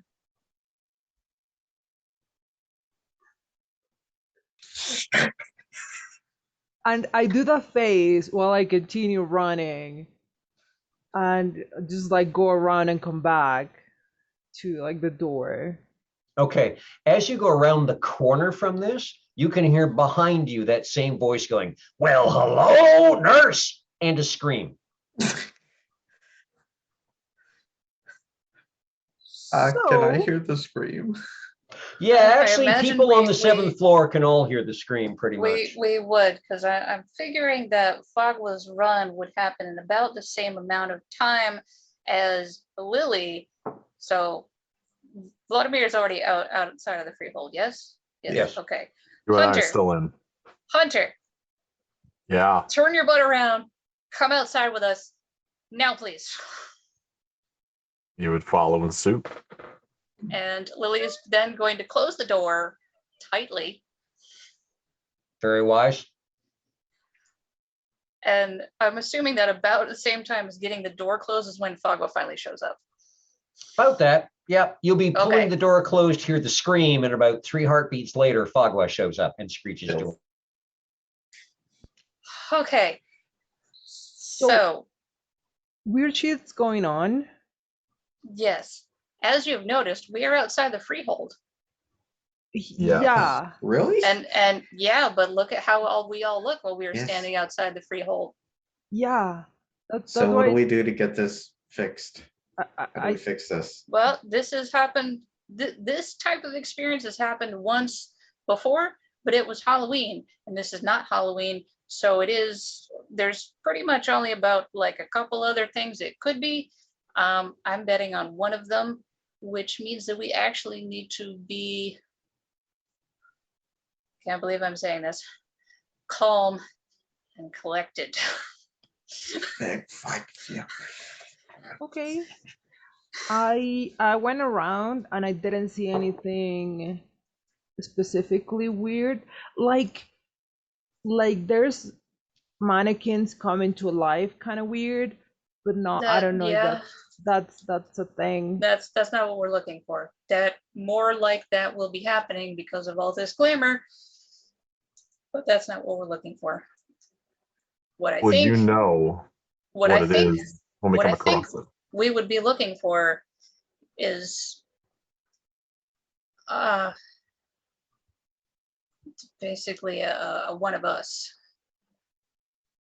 a new, just arriving, just waking up, probably panicking and thinking they're insane, one of us. Oh, Now, I don't know what kind. Oh, and as you can see, we come in all different kinds and shapes and sizes. So,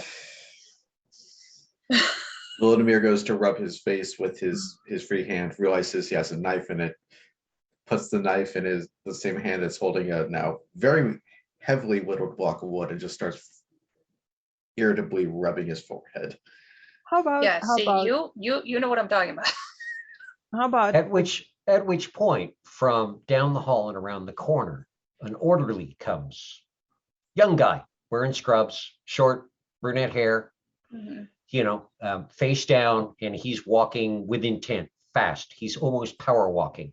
And as he's walking, you can hear him say, I'm not getting paid enough for this. This is just fucking weird. I do not know what they doped me with or what the hell's going on. Something's loose in the hospital. I am not going to. And he stops kind of, I guess he notices you guys. He slows down a little bit, about 10, 15 feet before he reaches you, looks up, blinks twice, and passes out. And that's Look- probably going to happen a lot too. Vladimir's gonna go over, Great. gonna kind of sit the guy up against the wall, reach into my bag. Storyteller, over this week, how many rubber ducks of utility would you say I've been able to make? Gosh dang it. I'm going to say a half dozen, like 6. I'm going to sit him up, put it kind of, loosely cup his hands in his lap, and I'm going to put a rubber duck of utility in his hands. Oh, no, not one of them.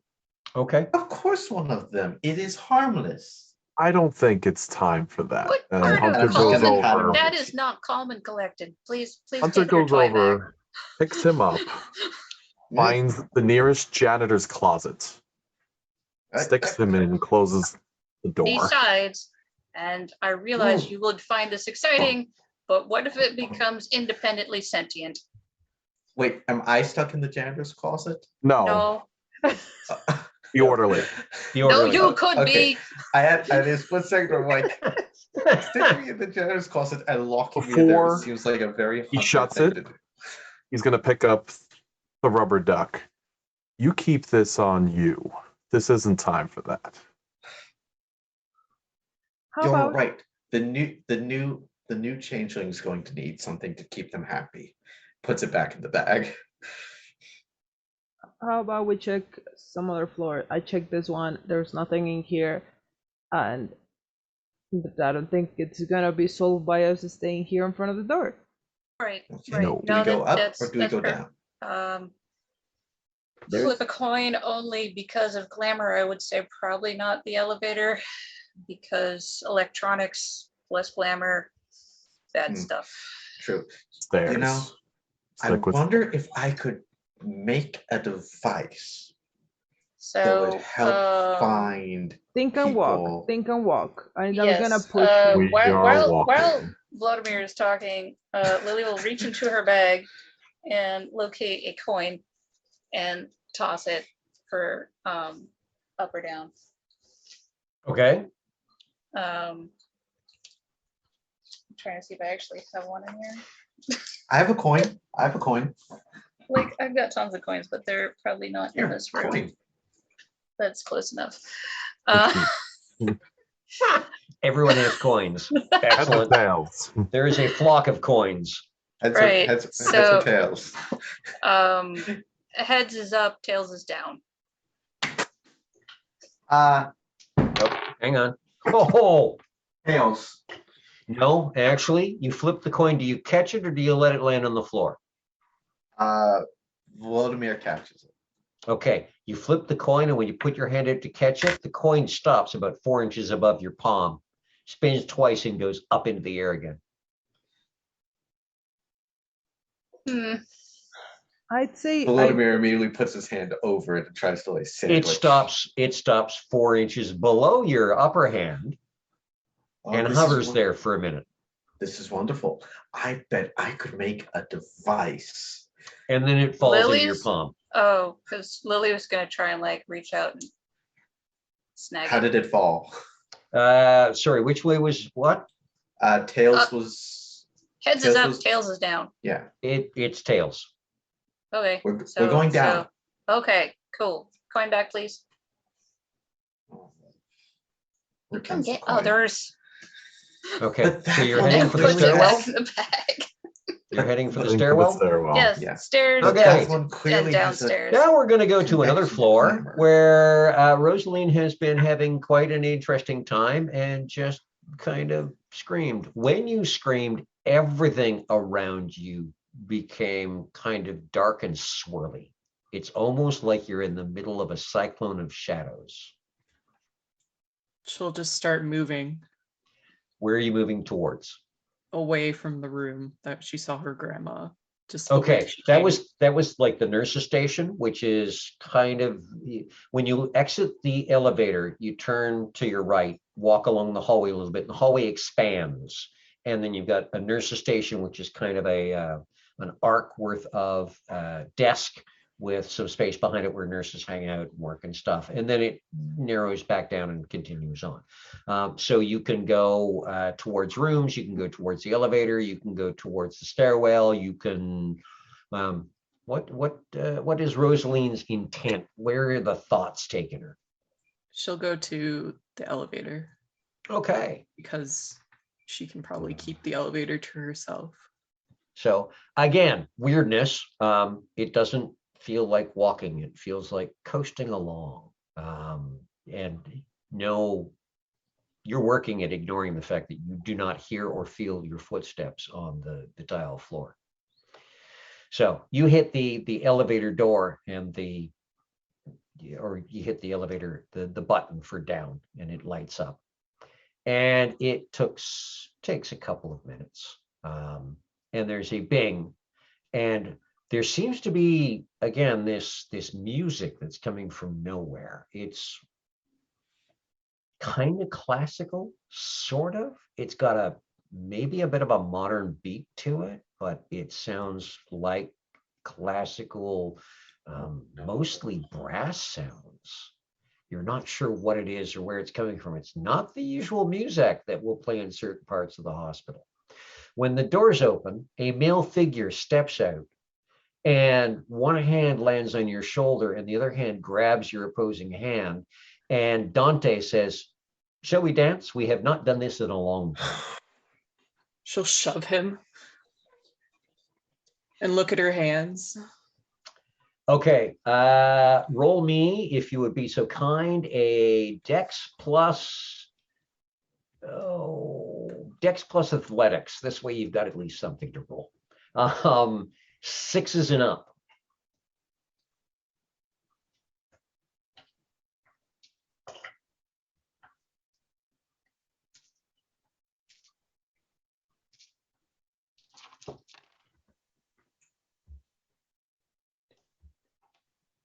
Three successes. Okay. Here, let me take a quick look at something. Yeah, that'll work. You push, and it actually feels like he's grabbed you and is leaning in. It feels like your push shouldn't do a lot, except when you push, the shadows around your arms and hands seem to push too, and he stumbles back into the elevator. You're not real. And as the doors close, he goes, "I'm as real as you are," and the doors close. Help. She'll start making her way to the emergency room. Okay. What do you mean by emergency room? Just she needs to find a nurse or something. She's okay. So just heading down the hallway. Oh Yeah. boy.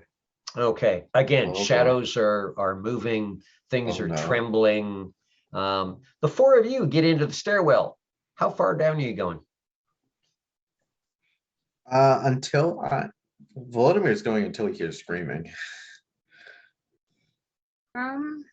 Well, Or until Yep, someone tells there him. is, you Doesn't- guys hit the stairwell, and from below you can definitely hear shouts, screams, slams of doors, and people stomping as it appears that several people are evacuating via stairwell quickly. Does Hunter actually Uh-oh. hit it? Can he fit through the doorway? Yes, no. not easily, but these doorways, hospital, the doorways are larger than normal because they might have to accommodate people being carried on stretchers. right. And stretchers these days are those collapsible beds with the wheels and everything. So yes, Hunter can, not comfortably. No. Has to kind of Yeah. squat down Be and kind of roll hunched over sideways. the whole time. Yes.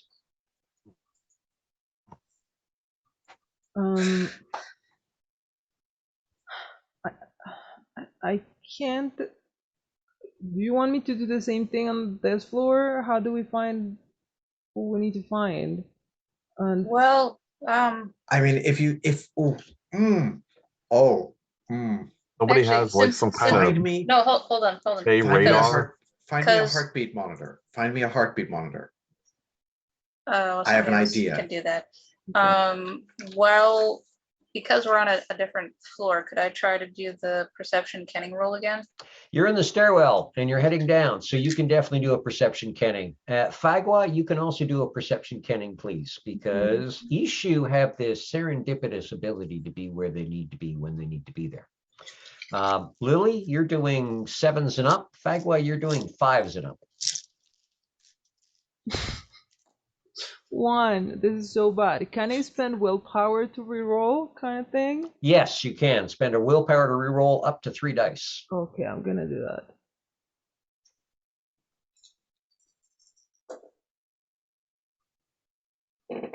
Okay, so it's 2 out of 4.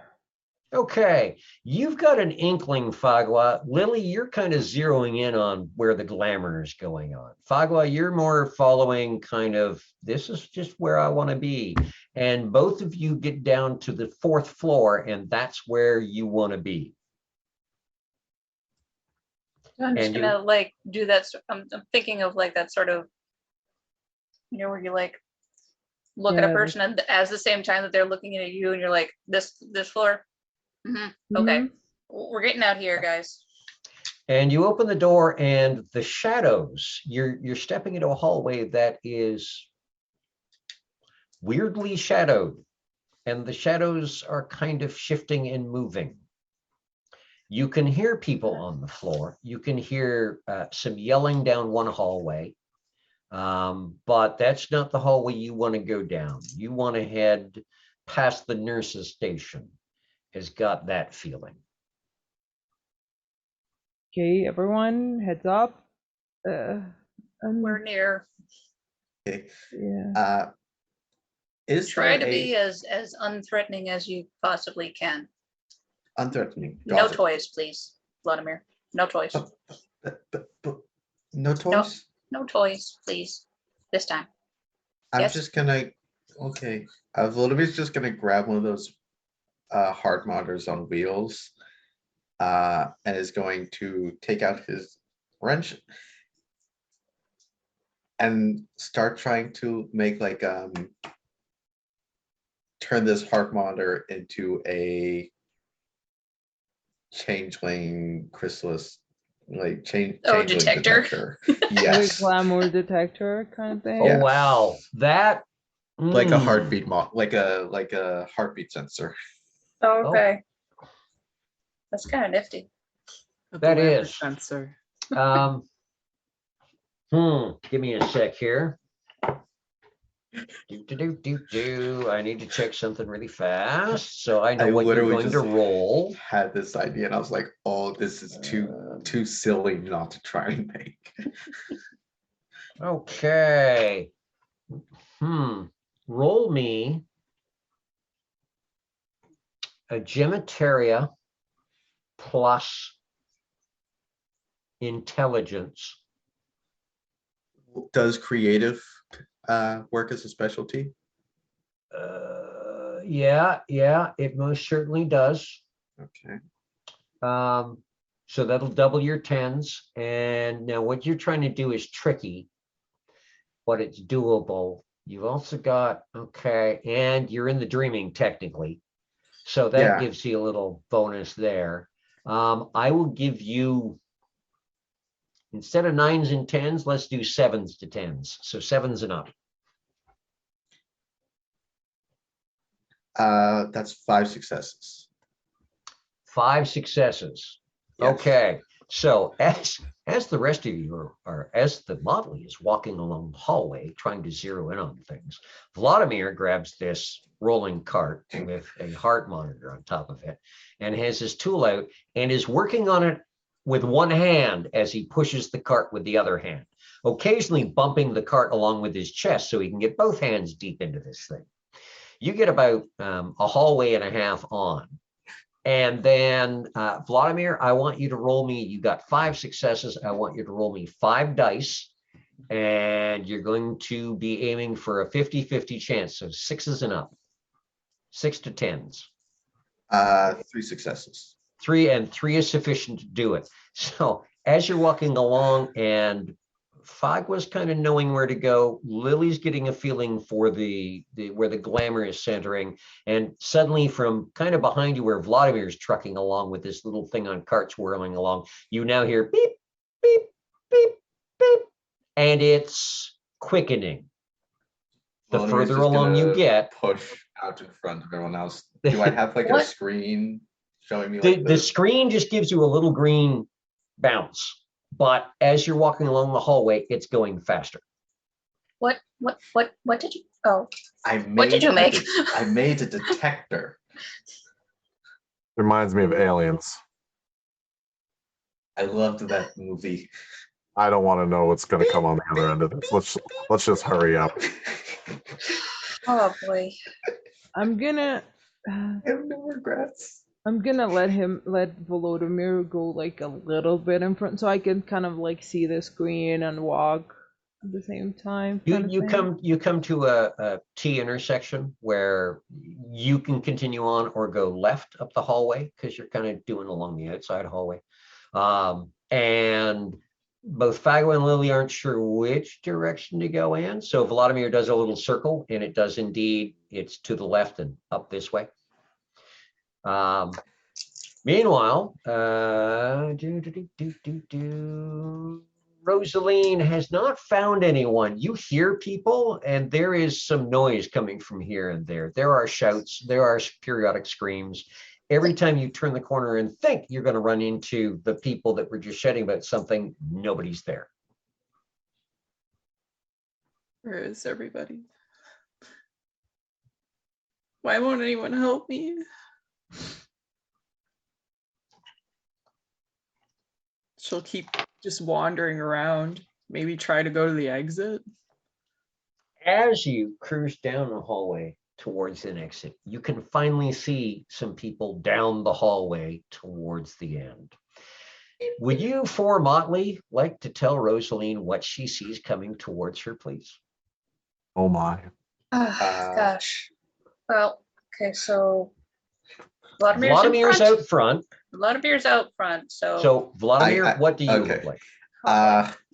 You well, probably given how short he is, the first thing you see is the rolling heart monitor machine. Behind that, you see a short, squat humanoid figure with iron-rich clay red skin, with white spirals on the cheeks and the forehead, and a shock of white hair, pointed ears, dressed like the nightmare love child of 17th century French high fashion and the 1950s goth era, with overalls. That's what I was thinking too. Yeah. at Okay. some point I'm gonna have to draw that. Next in line. support that idea. Next to him, there's this woman, about 5'7".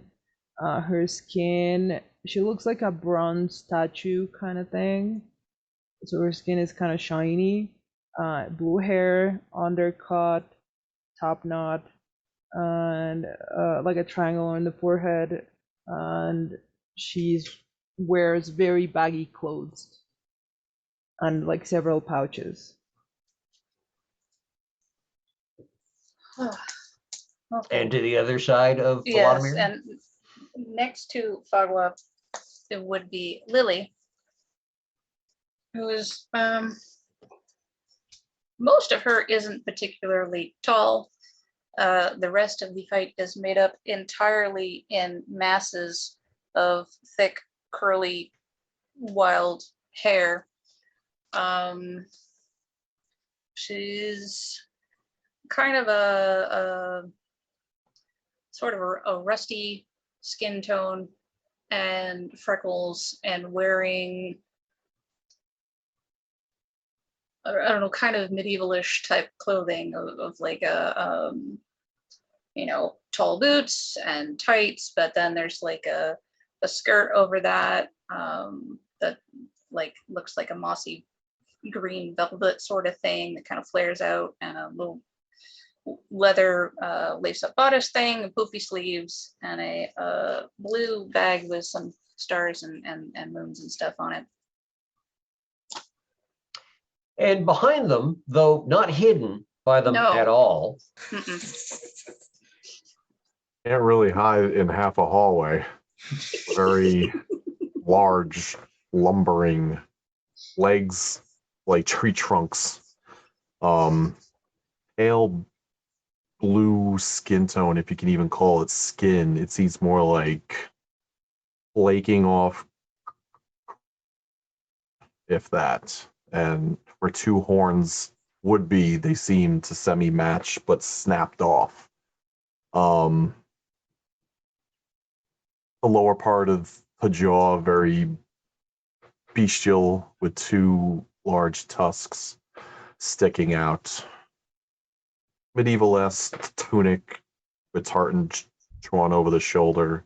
You do see something that would resemble the edgings of a shield mounted on its back. About 6'6", 6'7", a little over 300 pounds. Half kilt, half loincloth, large, bare feet. Basically lumbering behind. I like how Hunter says you see a shield over its shoulders, not his shoulders. That is appropriate. Beep, beep, Okay. beep, beep, Okay, beep, beep, Rosaline, beep, beep. if you would be so kind as to return the favor and let the motley know what they see at your end of the hallway. Rosaline, in her other form, long, wavy black hair, and it kind of has a movement like she's underwater, and it's about down to her back. Her body is like really long and slender. No legs, just smoky wisp at the end. She has pale skin, really thin eyebrows, and larger than normal eyes that are like an icy blue. And the most jarring thing is that she doesn't have a mouth. And of course, she's always wearing her gloves. Storyteller, I'm guessing the detector is going absolutely berserk. Oh yeah. Yep, yeah, yep. a bit bonkers. Well, because since you're in front, Lily is going to snag the back of your shirt. I get Not like really just like no. I think we have located what we're locating. Of course we have located what we are locating. Yes. Look at but the detector. It's going insane. yes, it works. Good Pokes job. my- Now I gotta go pokes do my the head around talky in talk thing waves. now. Yeah, I You think just Bob see a was gonna very be like- large, like overly long fingers, overly long arms, energetically and cheerfully waving at you. Rosaline's gonna take a few steps back and possibly cower in a fetal position. It's not much for worrying you. Here to be helping we are. She's Yes, just yes, staying good. in there, just like Be Patting giving her Vladimir this. shoulder, just like yes, good job. No toys. Calm, No, quiet, please. Yes. but it's good Yes? for calming the. Okay. I remember what one of those did before. It was not so calm and quiet. It was joyous. Yes, maybe when another time. Yes. Another Okay, you time. stay here. Hunter, watch him. Fagua, come with me.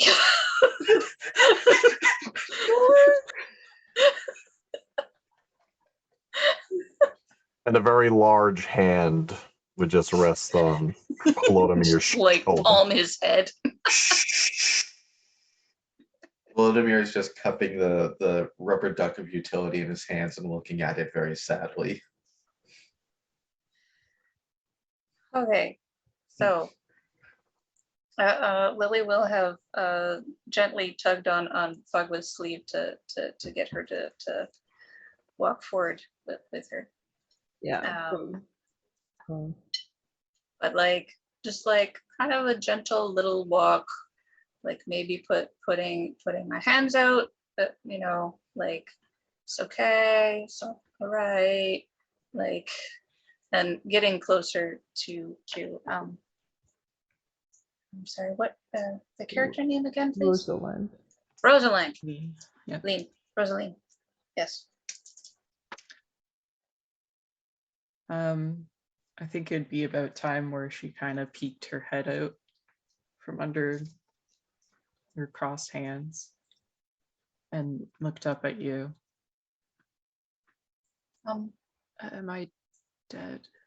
Is this dying? Feels like No, not dead. Just different. this isn't different. This is A lot different. It's a lot of a lot. You're going through a lot right now.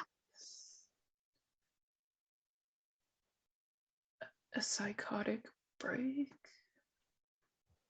A break of a sort, but not psychotic. But us and those two, we are here to help. Okay, Yeah, I need help. because yeah, it's scary right now, right? Yes, yes. Yeah. And that's no fun. Can we get out of here? What's gonna Um, happen next? I'm scared for you guys. No, It's not safe. we're pretty tough. And we're pretty tough. and I am confident that we will get through this. All of us. You shouldn't be here. No, this is exactly where I should be because you need help. I don't know. Yeah. Um, And I'm actually gonna reach out hand and see if she takes it. Nobody who hangs around with me has a good time. I can't accept. And she'll go the other way. Well, I mean, none of us have lots more friends than ourselves. Really? Yeah, we're all pretty weird. I mean, do you think I can go out like this all the time? Is this, am I gonna stay like this forever?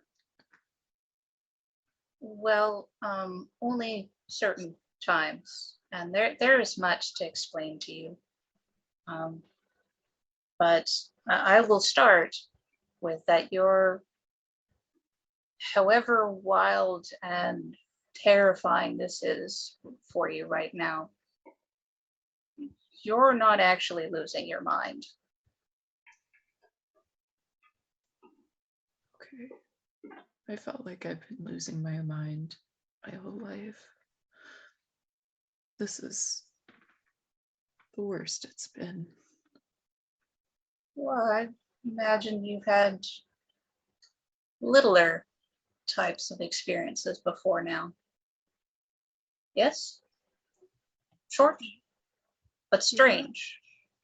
Hard to explain. Not easy to explain. No. But and gesturing to Fagwa and the other two, we've all been through these things. Okay. I'm Rosaline. Well, my name is Lily. This one is Fagwa. The shorter of the pair behind me is Vladimir, and the larger one is Hunter.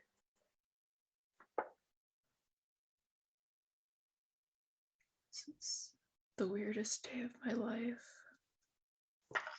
I've met people who want to help me, But it could be Well, weird with bagels. We have bagels.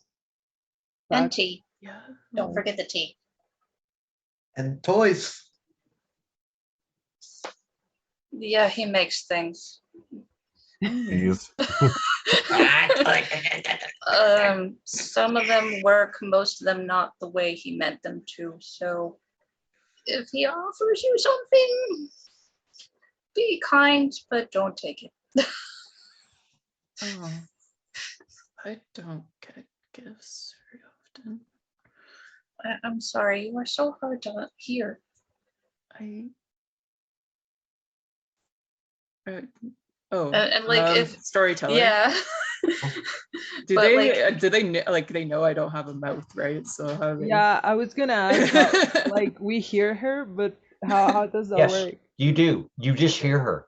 Yeah, but She has no mouth, but you hear her. All four of you hear her. yeah, like I'm talking directly to you. Yeah. right, You're down the hall. right. But like I was I'm just gonna- figuring that as like rather than drawing attention to that, because I'm assuming maybe Rosaline hasn't seen herself yet. And that may also be terrifying. Oh, So I'm not even going to mention it. I'm sorry. I don't talk. No, it's Yet no one listens. So I just well, don't talk. We're listening. we're here and we want to know what you have to say. And we want to help. Bizarre. So I was So, gonna like look into you her were- bags a little bit. I'm going in her pouches, and it's gonna pull out like a big pom pom, Oh, like a fluffy, like a like woolly a ball. very yeah. And it's gonna give it to Rosalind, and it's gonna say, "Well, here's your first gift." Wow. Wait, why am I? What? Because that doesn't do anything else. And that pom Enter, pom laughter is therapeutic. and that pom pom means that you are going to be very rich in your future.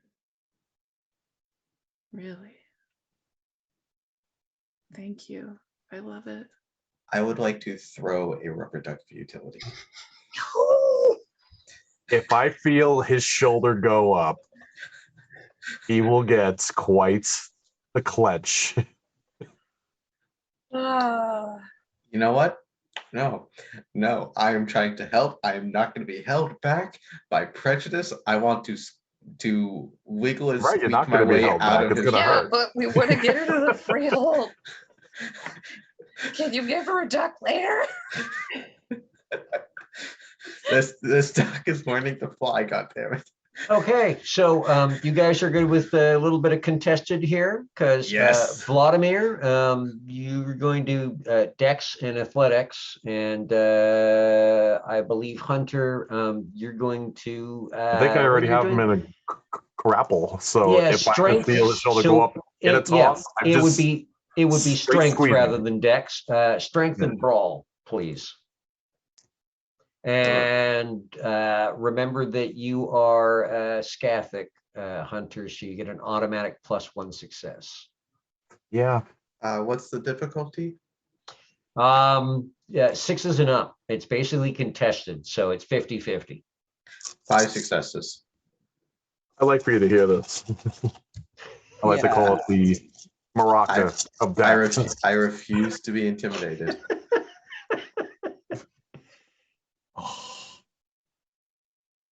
5 10s, a 7, and a 6. Fuck. No. So the arm goes up, I but want to claim it as non-lethal. yeah, there is a squeeze, and you could tell that Hunter could just kind of squish your entire side if he wanted to. Instinct kicks in, and Vladimir just goes completely limp. This isn't the situation we need to interfere in. Let them handle it until we get back to the freehold, and then you can pull your shenanigans. Okay. Volodimir's not even. He is like in full on groveling, like hands over his head. Please don't hurt me. Please don't hurt me. He's please still don't holding hurt you me." up. Oh yeah, It's right on your shoulder. you are the only reason Volodymyr is not curled up in a little itty bitty ball on the ground. Just I'm like pace yourself. thinking of when a mom cat picks up a naughty kitten. Yes. That's exactly the hold I have. Just relax for once. Yes, of course. Relax. Please don't hurt me. Please don't hit me. Please don't hit me. I'm okay. Please don't hit me. Look at me. I'm harmless. Please don't hit me. I'm okay. There's nothing to worry about. Are Please you don't hit me. guys I'm okay. I'm good okay. Okay, back there? We're good. It's okay. We're good. We're fine. We're fine. We're You fine. do your thing. We're good. Okay. So there is much to discuss, but I don't know that we should. We're just here in this hallway, and there's strange lights and things like this. So we have there's a waiting room upstairs that we like to go to, and we have tea and snacks and a door we can shut and keep everything out. So if you would like, you could come with us. Yeah, sounds cool. Very cool. Okay. But it's the 7th floor. I don't know if we should continue using the stairs or actually take the elevator this time. So you're going to head back towards the stairs are to the side of the elevators. You're going to head back that direction? Mm-hmm. She's Rosaline's gonna not go directly with the group, but kind of hang back a bit. She's Okay. scared of what Volodymyr's is gonna happen. Okay. Well, that Volodymyr's was still tugging his invention.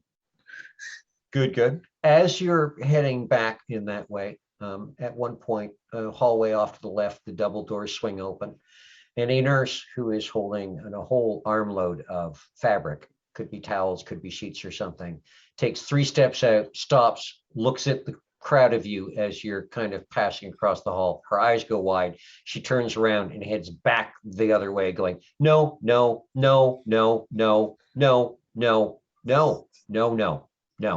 And the doors close behind her.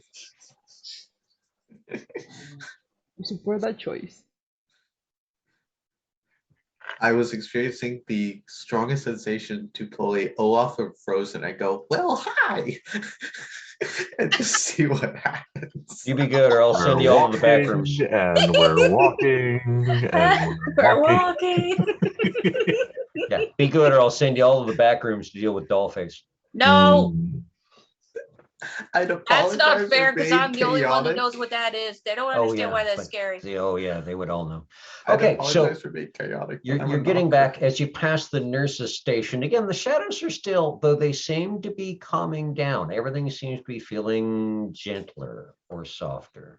As you get to the nurse's station, there is a bing sound from the elevators, and one of the elevators opens up.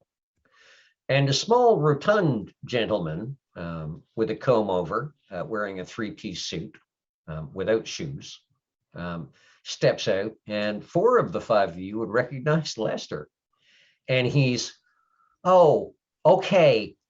Hi, Hi, Lester. you've the Found her. yeah, Upstairs. Mrs. She's in the building. You upstairs? Was that Okay. you? Yes. Yeah. I'll head her off. Yes, Who? and he gets back in the elevator and Wait, Lester. stabs the hell out of one of the buttons as the doors close. Mrs. Who? Who do you? Never mind. I'll and then the door shut. Lester. We were gonna take that. That was the stairs. Big man. How do you feel about stairs? Help me with this. To Rosalie. What is it? I can. It's a detector. We already detected. Yeah. But it could come in Points useful of later. We It could No, put it in the no, freehold. no. Does it He have doesn't an- pick it up. He picks you up, and he starts going up the stairs. Volodimir's just gonna No, grab the machine by like the no, handle on no. top. Hunter, And just- hold on. Does the machine have an off button? Vladimir, Uh, um, did you put an off button on it? I mean, it had one in its original incarnation. I can't promise that it survived the transformation. Or that Well, it because if you works. could turn it off. that'd be Oh good. yeah, I also don't know how this one is broken. I can't. I don't know what's. This is perfect. But Hunter I'm keeping puts Volodymyr down. He takes it, and he crushes it. Volodymyr starts crying. Okay, give me a Instantly. Oh, you just- guys. strength plus brawl, please. It's mostly metal now, plastic these days. 8s, 9s, and 10s, if you'd be so kind. I mean, he made a thing that did what it was supposed to do, 4. mostly. 4, that's enough that there's a crackle, and it Crunch. It's like a beer, off. like a We beer need to can. get out of this hallway. Fire hydrants. Just And he drops it.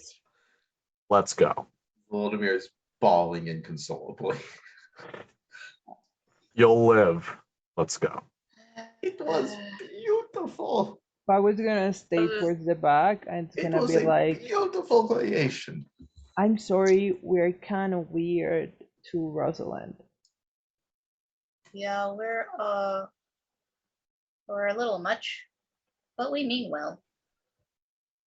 I'm gonna have to. I mean, well, he just smashes. I'm putting things. that on a t-shirt. We're a little much, but we mean well. Perfectly good invention. Now I have to make another one. Well, if you Another did it one. once, maybe you can do it a second time, and maybe this time you can build it with an on-off button. Yes. Yes, and its own propulsion system. Instantly, tears stop. I was thinking smaller and portable, but that's me. Propulsion Okay. system doesn't need to be portable. So it's only a couple of flights up, 3 actually. You step out onto the 7th floor. It seems calmer and quieter. You are still all in your famine, but you're not hearing screams and shouts and yells from elsewhere on the floor.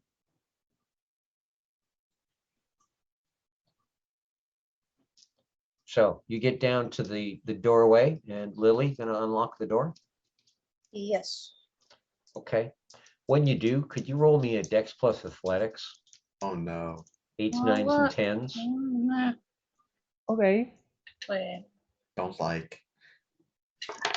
Text. Oh, I know why. No, you don't. Yes, I Okay. do. Maybe you do. Don't like.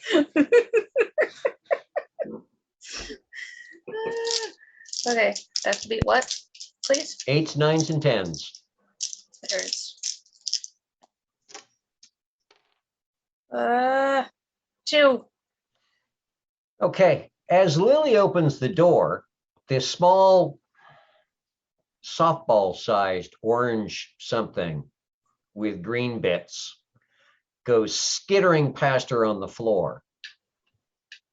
The sounds of little tiny leaves slapping against the tile as these 2 big, it looks like a tiny fish-sized jack-o'-lantern.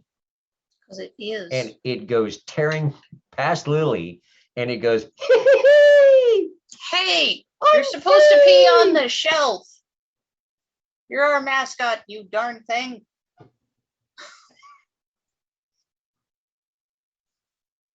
It's harmless. It just runs around and giggles. I'm going inside the freehold. Okay. Volodymyr shrugs and follows. Random chimera. Hmm. I mean, Volodymyr would very much like to dissect it, but Yeah, well, I'm assuming that at some point all this glamour will die down, and Lily's gonna go find that pumpkin again and put it back in the freehold. I was Okay. gonna wait for Rosalind to come in, and it's gonna come in last. Yeah, Hunter would head inside before them. Okay, so for Rosaline, just a reminder, and for anyone who's joined us during the second half, you're used to the family waiting rooms. There is one on every floor. Usually it's down the hall from the nurse's station. It's where families wait for news or sometimes visit with, their kids that are staying in there. And they're usually not even as high class as IKEA furniture, the standard 1970s school type teacher's lounge furniture, microwave, ice maker, nice big windows, not a lot going on. From the outside, this looks like your standard waiting room until you drift inside, and then it becomes a relaxing drawing room from a 17th century manor or something. Everything is done in wood. The furniture is much more plush and heavier, much more comfortable looking. There is a very bright little fire burning in a fireplace off to one side, kind of midway up the wall. The windows do not look over downtown Toronto at all. The windows look over what looks like a whole lot of forest.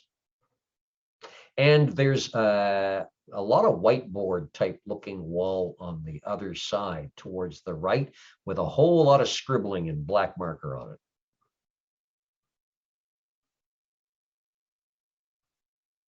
And some of the scribbling doesn't make a whole lot of sense because it mentions things like vampires and she and Kith and something about Saint Agatha and all sorts of very strange 3 out of 5 words are words, but they don't go together in ways that you would expect them to go together. And like raccoon connects with teapot kind of thing. So Lily's going to head toward the cabinets to start getting tea together, but she's also going to be watching the door, one, to see if Rosaline, comes in, and 2, if Fagua gets the door shut. Okay. Volodimir's gonna And, resume whittling the horse. Yeah. Rosaline will take one last look around, make sure like her hallucinations are kind of going down before entering. The 4 obvious ones. And in this room, things look weird, but you don't hear anything unusual. The shadows aren't moving. There's no, if this is hallucination, it is completely different to all the ones that you've been experiencing before.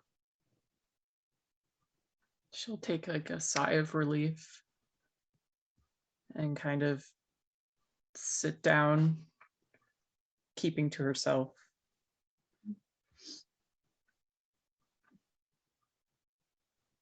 Okay. So, yeah, Lily will have gotten out all the mugs for everyone and done the picking out the different what goes in it, and then getting the kettle and putting it in the in the fire to heat up and get going, and kind of come back to the. I'm sort of imagining like kind of a circle-ish sort of for the chairs and stuff. Yeah. So, I just put some tea on for us. That'll be a minute.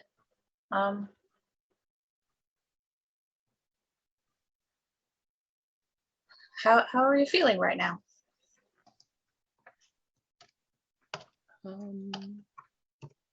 Better. Yeah, better. Thank you. Yeah. I'm sorry about this. Well, I mean,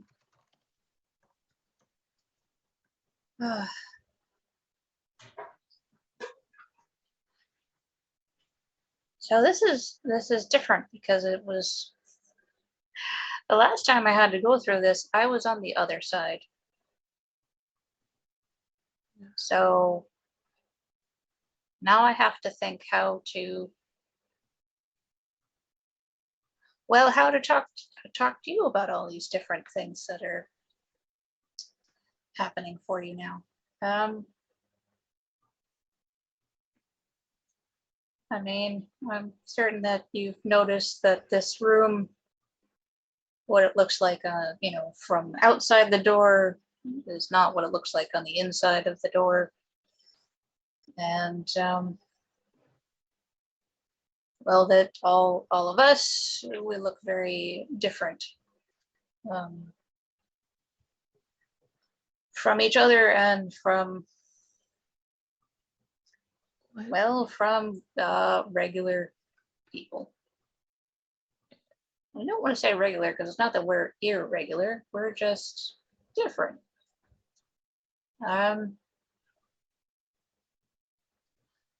Oh, here goes. We are what is called changelings. We are born looking as the same as everyone else, and then at some point in our lives, kind of like puberty, that sort of thing, we will start to change and have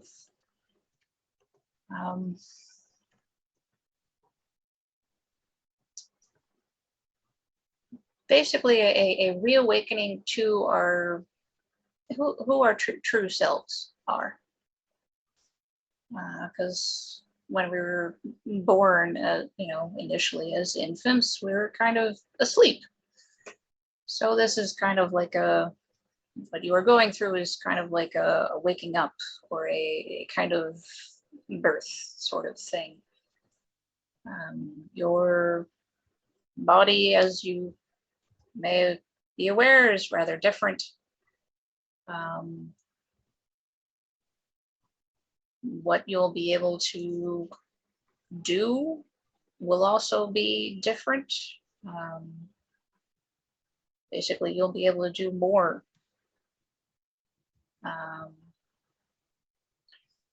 Strange and wonderful kinds of things. And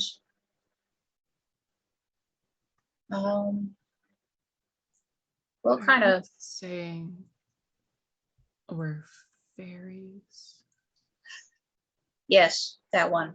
All the, yeah, I don't know if you ever have, but fairy tales, folk tales. This explains We are so much.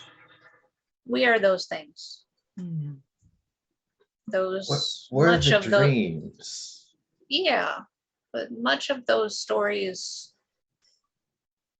well, like any story, there's bits of truth in them, and well, we are that. It are us, and I mean, with your awakening, or as we would call it, a chrysalis, you know, like a butterfly does. It's kind of like as you were experiencing a very sudden, sort of explosive kind of experience. So, you know, there was something we call glamour, which is kind of like, well, you could call it magic. If you're a Star Wars fan, you could call it force. The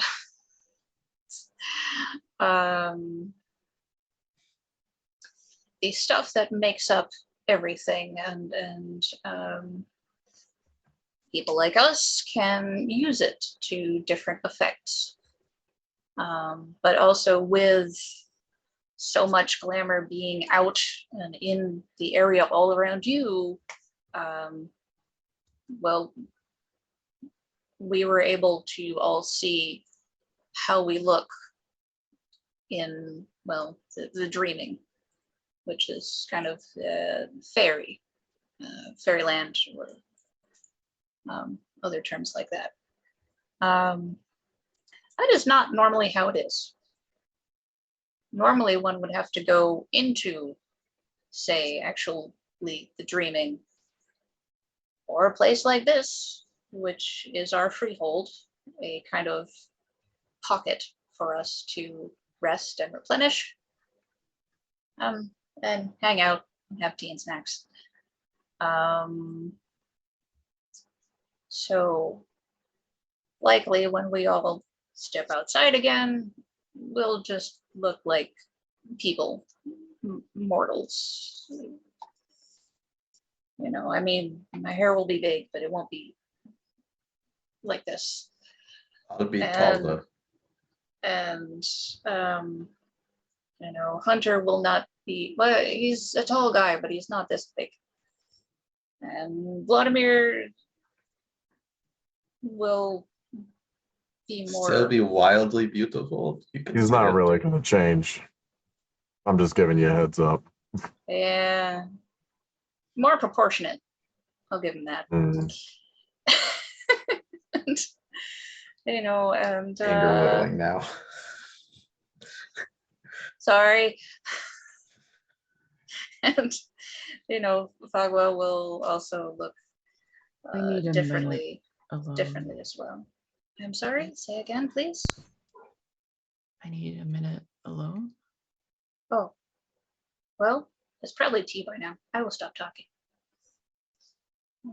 She'll Will just go off to the corner. Vladimir's gonna start doing joint work on the horse, trying to make articulated joints. I have plans for this little wooden horse.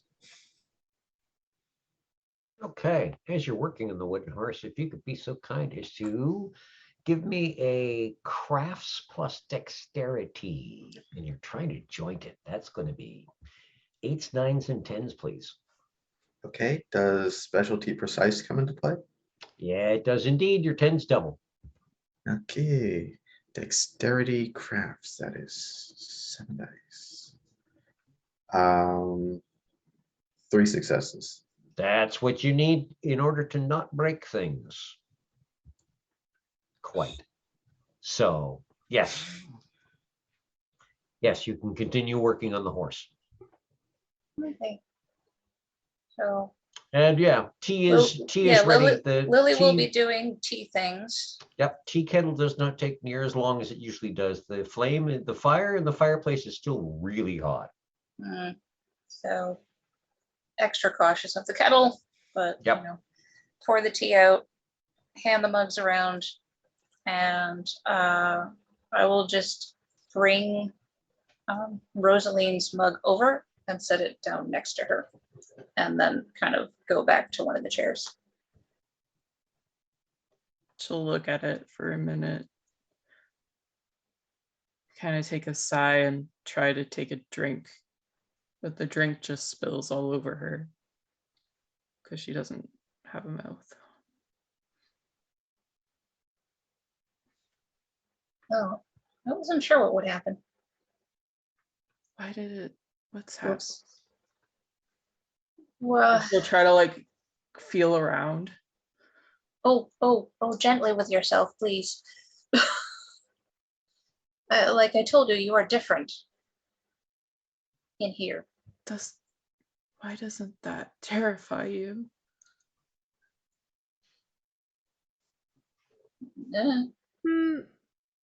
Honestly, I haven't met anyone quite like you, but I have met several different types of people. You know what I mean? I mean, we're look at all of us. None of us are the same. Storyteller, could I roll remembrance? See if I've ever came across something quite like this before. Yes, you could. You could roll intelligence plus remembrance and 8s, 9s, and 10s. And Fagwa, you could do the same thing because you've got remembrance and you've been around. Okay, what do I roll, sorry? Remembrance plus intelligence, 8, 9s, and 10s. 3.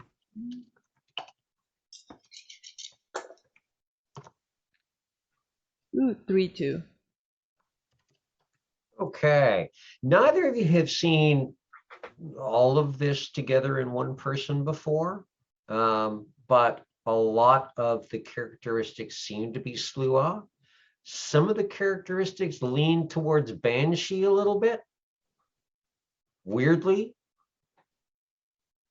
but kind of only in a hint. And both of you would know what Slua were, having encountered them before, seen them before. Fagua definitely in her travels, Hunter in his memories. And both of you would know what Banshee are. Again, Fagua from her travels, Hunter from his memories, considering what part of the world some of those memories come from. So oh, Lily would know. Oh yeah, Lily knows. Yeah. Oh, but would Lily have like encountered one before? Or... No. No. Okay. Oh, Slua, yes. Banshee, no, but you'd know about them. Okay. Okay.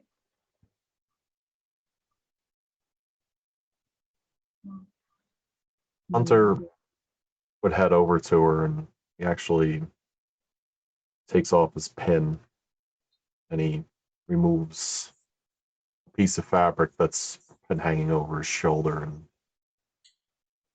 kind of extends it to her almost like a towel.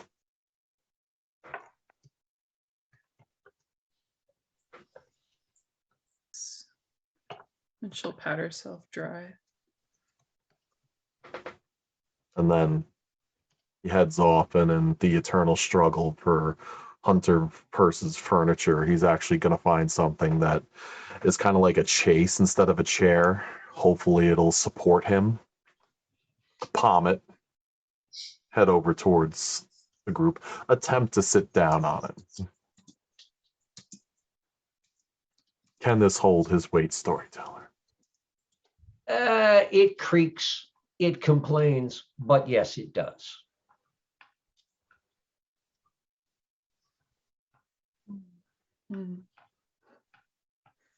Rosaline will kind of just tune out the room and kind of just look into. She has like a fancy necklace on as well that has a blue kind of sapphire in the middle. And she'll just kind of look at it in her own little world.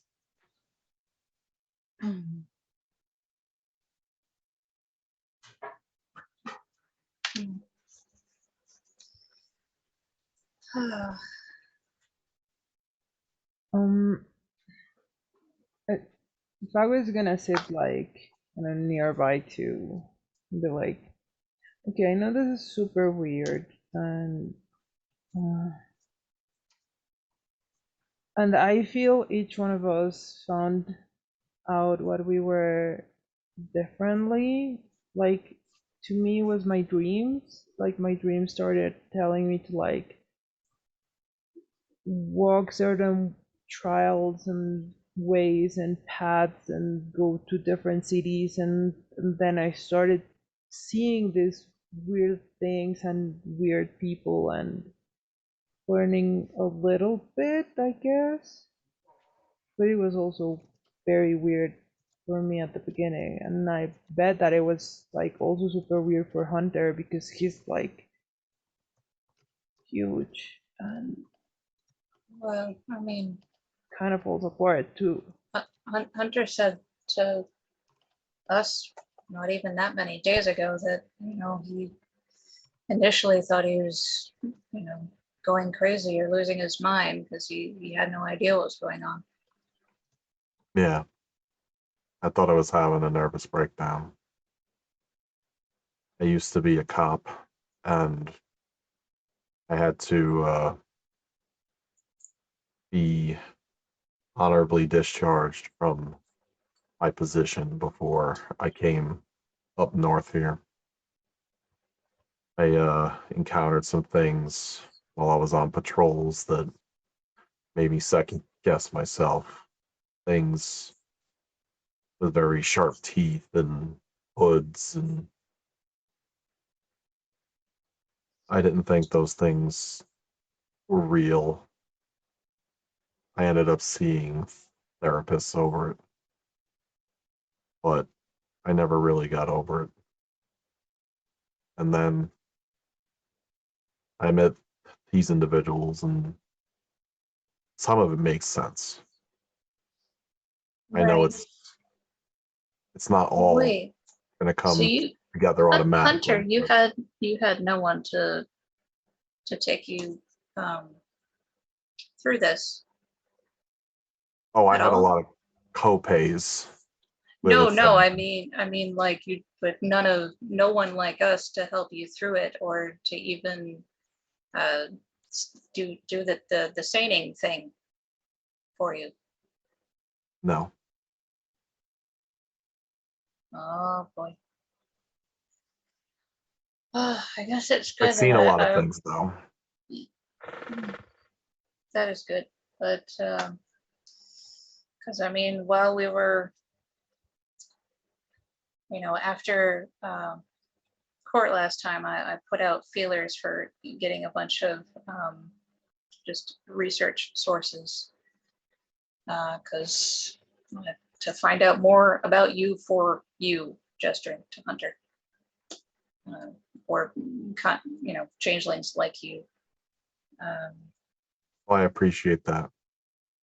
Yeah. Thank you.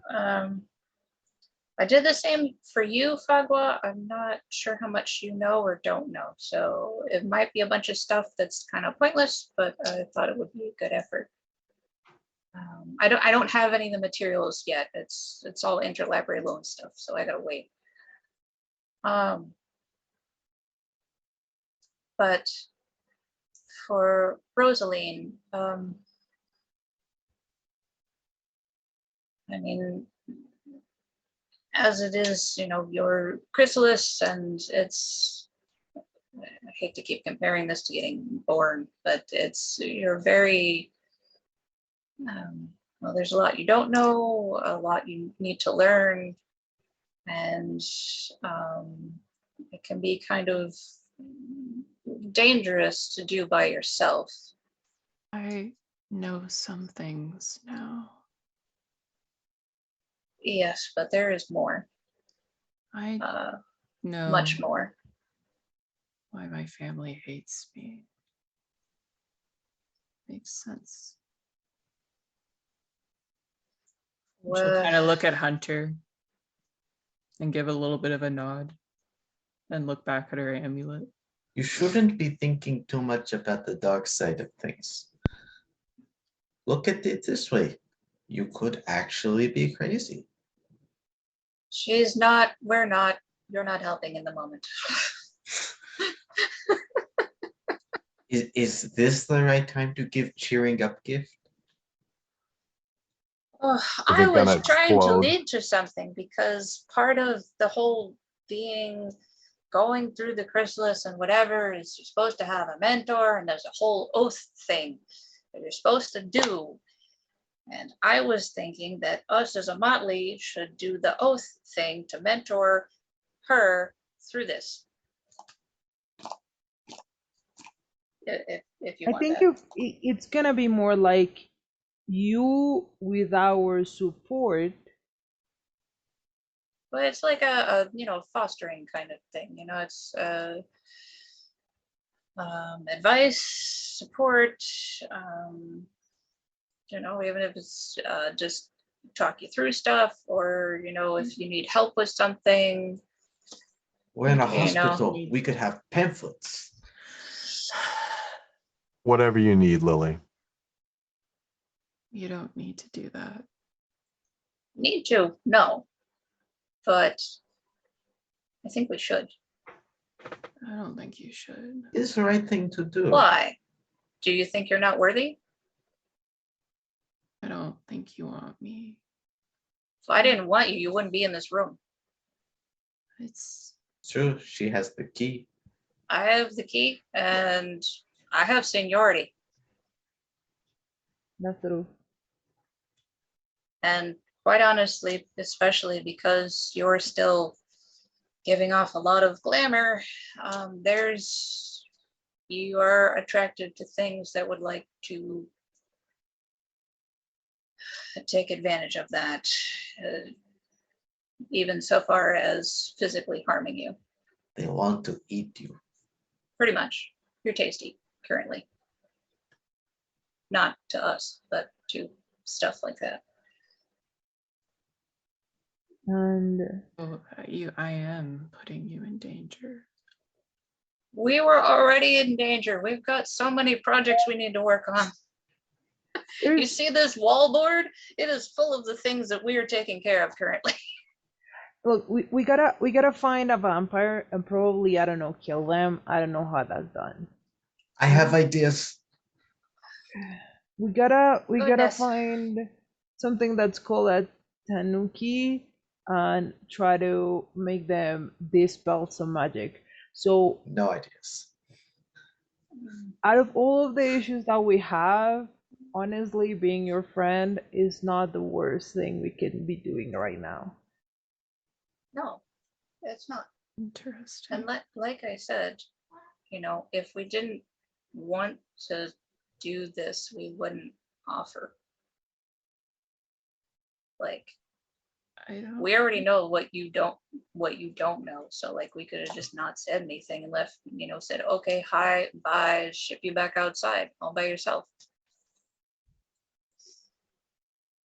But instead, we are saying, please stay. Oh. I don't know if I can help you with those things.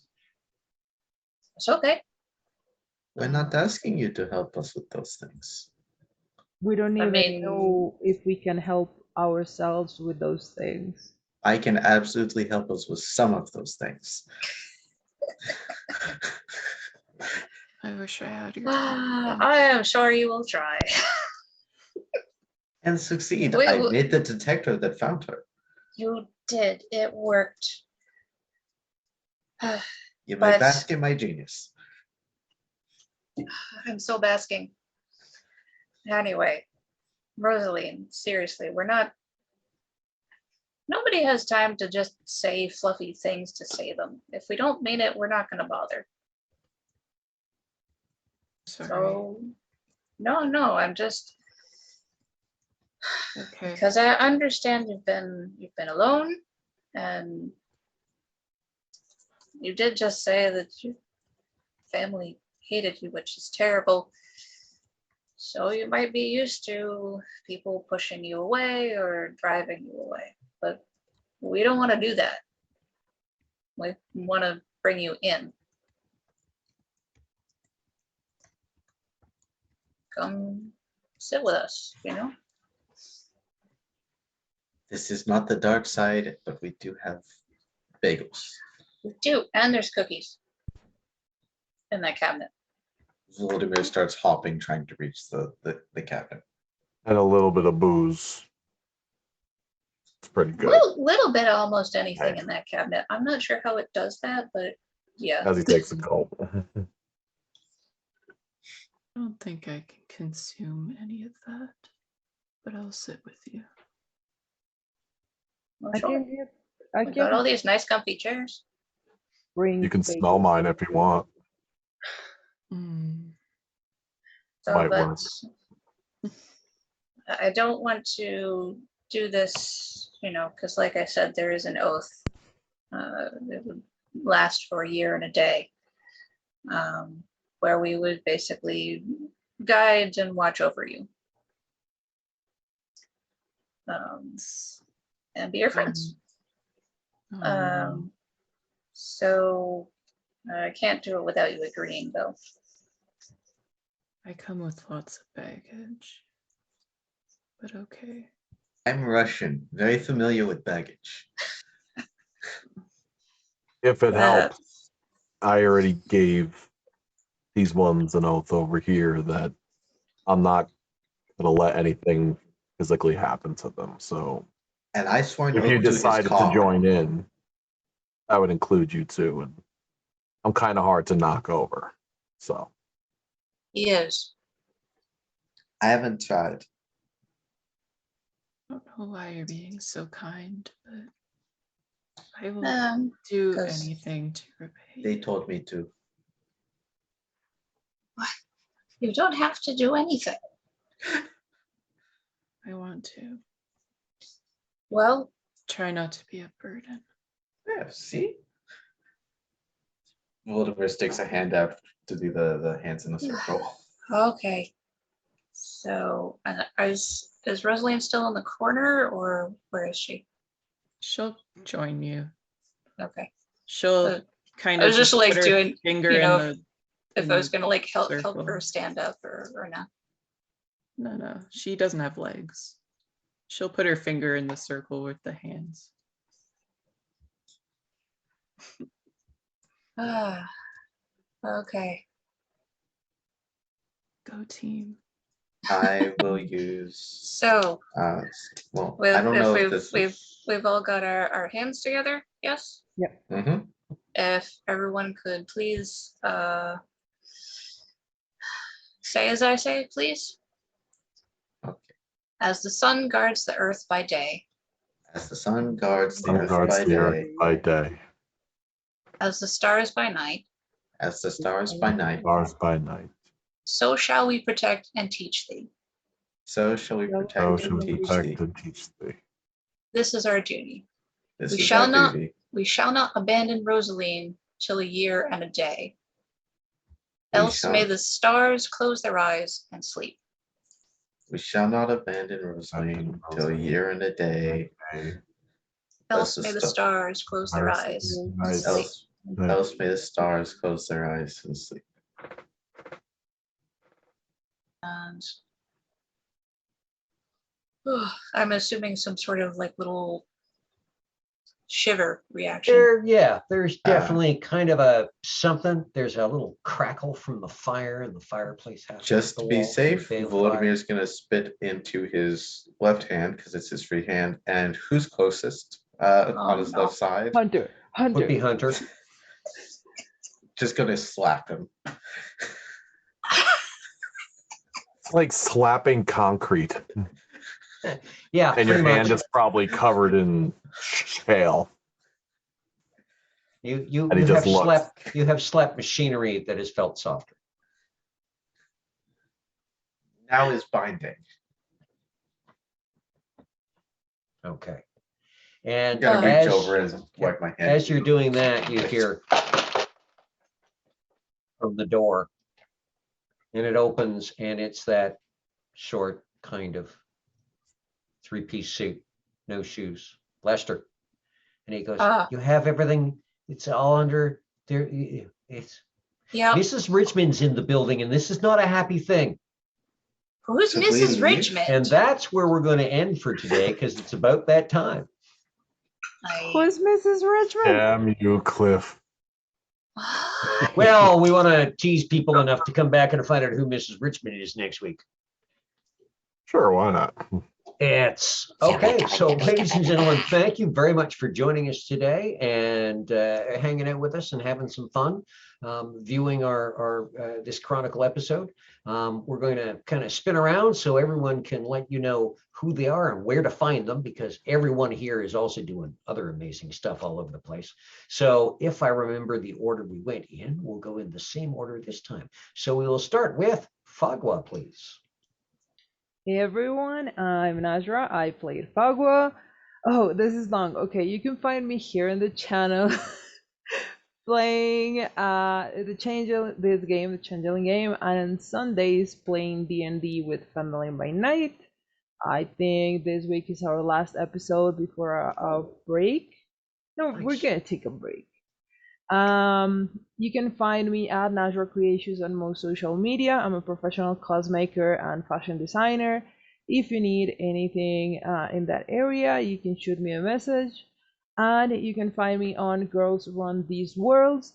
This is a new channel run by women for women and focus on creating spaces, safer spaces and bigger spaces for us. And thank you for being here. Very cool. Thank you very much. Neat. Next up, we have Lily, please. Oh. Hi, well, I'm Crystal, and I played Lily Winters, your friendly neighborhood Corin. And well, we now have a new Motley member, so that's pretty cool. And yeah, I'm not really around on the social media, but I am here playing this game, and we are up to things, and we're going to get up to more things. So you should be here so you can see what the things are. Thank you very much. Next up, we have Vladimir. Hey everyone, I'm Zev. Been playing your friendly neighborhood mechanic. You can find me here every week playing Changeling and on Twitter at Rookery Gaming 30K. Speaking of which, catch me going to Warhammer World sometime in the next 2 weeks. I damn will it. be documenting Keen. my journey through the dioramas and Pictures, take pictures. There will I'm be so lots of- jelly. there will be jealous. lots of pictures. I may, if I can finagle it, be leaving with a War Master Titan in my possession Nice. because Legio Mortis is the best for the War Master. Very nice. Thank you very much. Next up, we have Hunter, please. Hi, everybody. My name is Michael Walsh. I have been playing Hunter, your law enforcement troll. You can find me here with these amazing individuals every Wednesday, 3:30 Pacific Standard Time, 6:30 Eastern Standard Time on Vancouver by Night.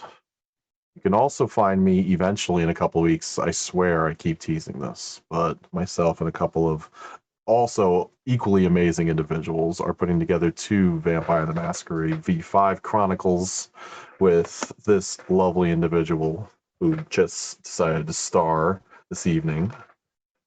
Jumping in on all of that, I'll be storytelling one of them, starring in the other as a Thin Blood. You can also find me on the socials at Ventrue1399 on Twitter and Instagram for your motivational, inspirational. I can't do it as good as Cliff or Muppets, but I'll end with inspiring people for mental health awareness and stress relief via TTRPGs.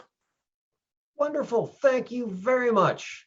And rounding out our motley tonight, the newest member and the one who is not just brand new to the motley, but brand new to being Changeling and to playing Changeling as well, Rosaline. Hi guys, I'm Haley, also known as Beyblade. You can find me on Instagram and TikTok. I'm a content creator and a cosplay artist. And I really love TTRPGs, so I'm just on a bunch of channels. You'll catch me on Onyx Path, you'll catch me here, and you'll soon catch me with Michael's channel, so that'd be fun. And thank you for having me, and yeah. We're Just looking excited forward to to be the here. fun. Wonderful. Excellent. And thank you all for viewing. My name is Cliff. I've been your storyteller tonight, which means I toss out bits of plot points and strange talking CPR dummies. And then this wonderful Motley does interesting things with what I hand them. Always surprising you guys, I'm sure, and half the time surprising me as well. You can find me on Instagram and other socials under the Vintage GM. My link tree will be over in some direction on the chat. You'll find me here on the Saturdays for the Vampire Takeover, where I play a simple and unassuming tailor who has no plans whatsoever to take over the world. And you'll find me, of course, running this awesome Changeling game with this fantastic motley every Wednesday here. Remember to go hit YouTube, Vancouver by Night. There is a contest going on right now. If they hit 1,000 subscribers, and they are rocking it. They are getting close. So get on that because the prizes are just amazing. We also have a Patreon where for $1, you can get some amazing content that mostly Vampire. We'll be adding some Changeling content in there once we get a certain puka to kick a certain cat's butt all up and down a certain town in the Dreaming. And other than that, we will see you here next week. So stay safe, stay healthy, have fun, enjoy yourselves, embrace the good as well as all the other stuff, and we will see you soon. Morning, everybody. Yeah.